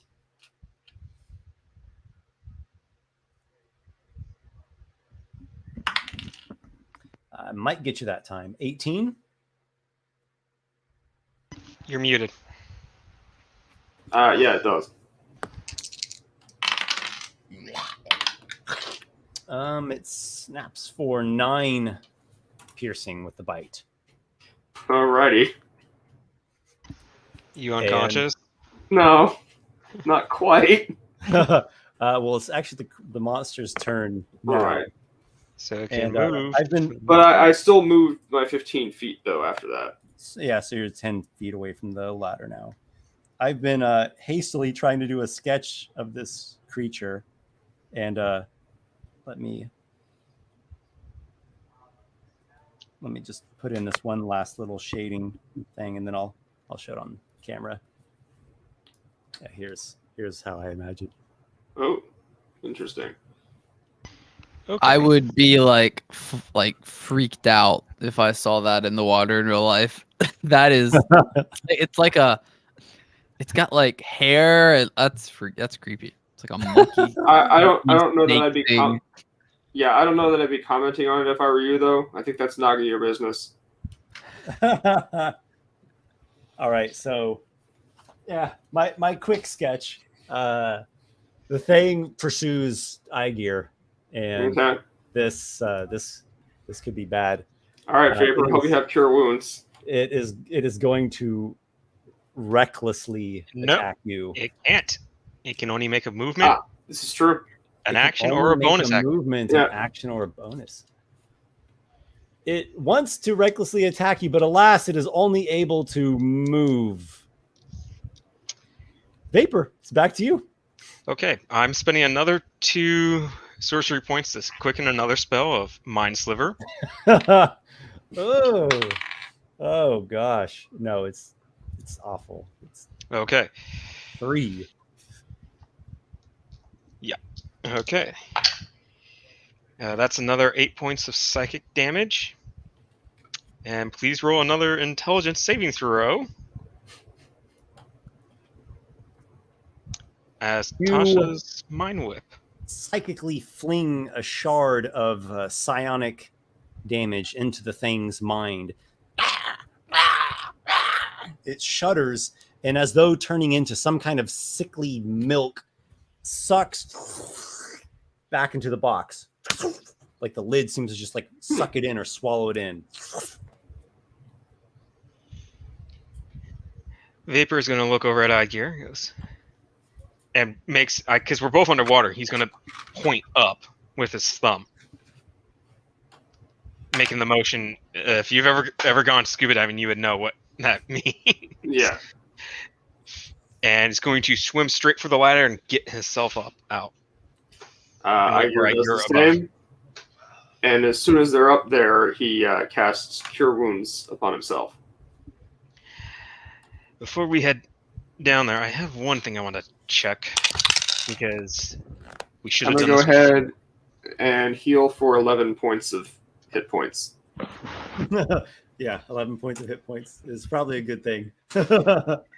While Aygir's doing that, Vapor is casting Detect Magic.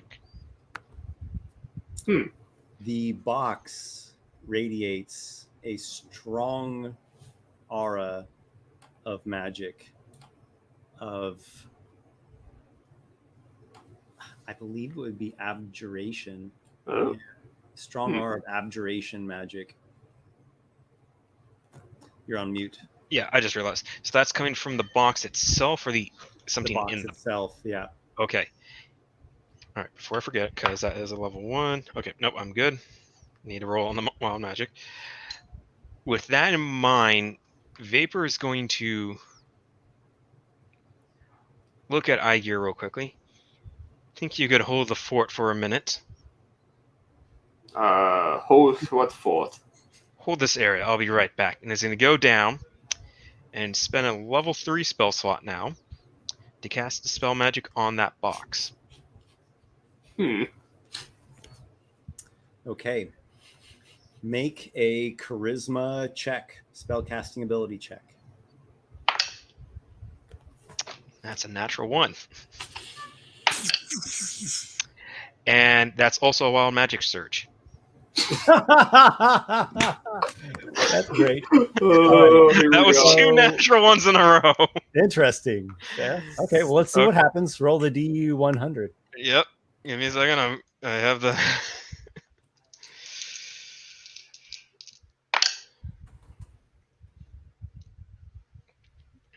Okay.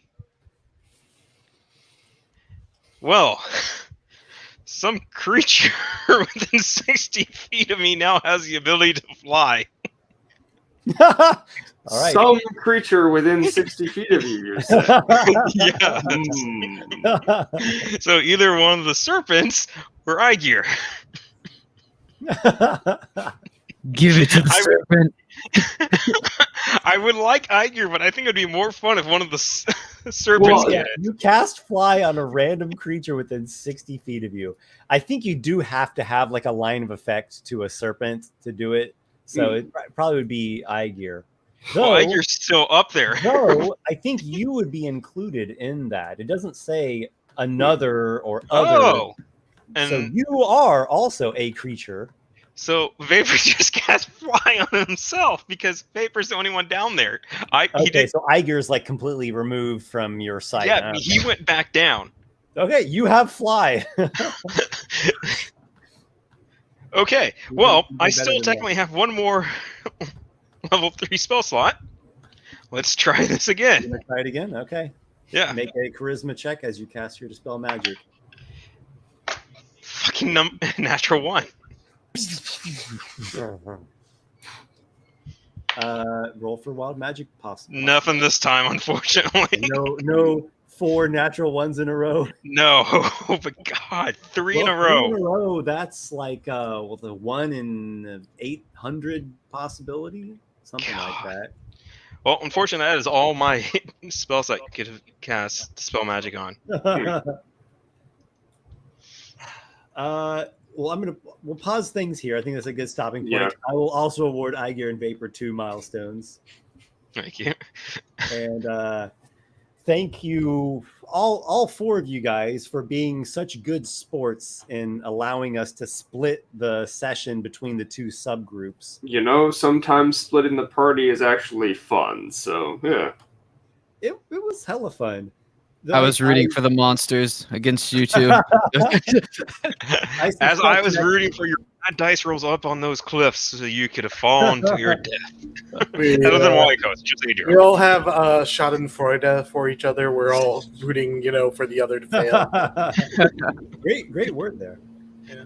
All It right. was a fun suspect session. Next session will be reconvening everyone in Barnacle, probably in the earlier part of the session. And look forward to that. Got different things prepared. And as always, I expect the unexpected. Yeah, So Adriel and Walykos are just gonna walk up with like a dead halfling. No, the dead halfling will be disposed of well before that. But like, we'll just sail up and it'll be like, hey, what happened to those halflings? we have Hey a guys, ship we've now, got a guys. ship now. Yeah, we have a ship now, guys. A sailboat, but It's still. a sailboat, but I mean, if we It need ain't to, the storm's eye, but it's, it's If something. we We'll need to, we get can there, go up we'll the get there. coast. It's Yeah. the Gnat. The ship is called the Gnat. Hmm. If we really need to, and we need to go, somewhere over water, we could. Yeah. It's nice to have. It's a good tool to have if we ever need it. Honestly, I think we should just sell it, get the money. Well, but we should rename it. We should rename it from the Gnat to the Knack, and then we should get a figurehead of a beautiful nymph named Sharona. Oh gosh. Ooh, my Sharona. Yeah, it's getting late, so I'll All right. discuss. Oh, hey, Uh, before we go, we had a super chat. We had someone donate like $20, I think. Yes. It was thank the you. real Real Holtzinator. I did give him a quick thank you and asked if he had any requests, and his only request was a world wipe, start over from scratch. I mean, even an experienced DM like myself, that's a Yeah, tall if it means order. anything, the I real might have Holsteiner, we mutiny did, from these 4 players if I did such a thing. if it means anything, if you're still watching, this campaign was new. Like we've only been doing it for what, about 2 months now, I think. This No, is- it's been longer than that. It has been longer. No, than I'm that. It's sorry. been longer. This is episode It's been 25. flying by. Yeah. It's 25. Oh my goodness, we've been going for 25. It's been flying by. It's my Yeah. goodness. Yeah, it feels like Right, yesterday we come on. started. Yeah, we've been doing going this on just for a longer little than we realize. Yep. Yeah, it's been for a while, hasn't it? Oh my goodness. Yeah, just Yeah. a little bit over a year. But still, MIRRORMOURN is a brand new world. It hasn't been Yeah, a year. We are literally, as we're playing, building the world's lore as we go. Esper, we can do Yeah. this. We can do this. Back in what's his name's tower? The old mage. Connor guy. Spindle. Yeah. We cut to Connor Spindle's tower. The dwarf is polishing a globe. He's wiping the globe. So he is wiping the world all over. There you go. Cleaning Yeah. rat. Sneezes. And Yeah. he says a dwarven word of power, like an ancient dwarven word of power by accident. And the whole world just like disintegrates and reforms in a completely He was- way. He was the Big Bang for some universe out there.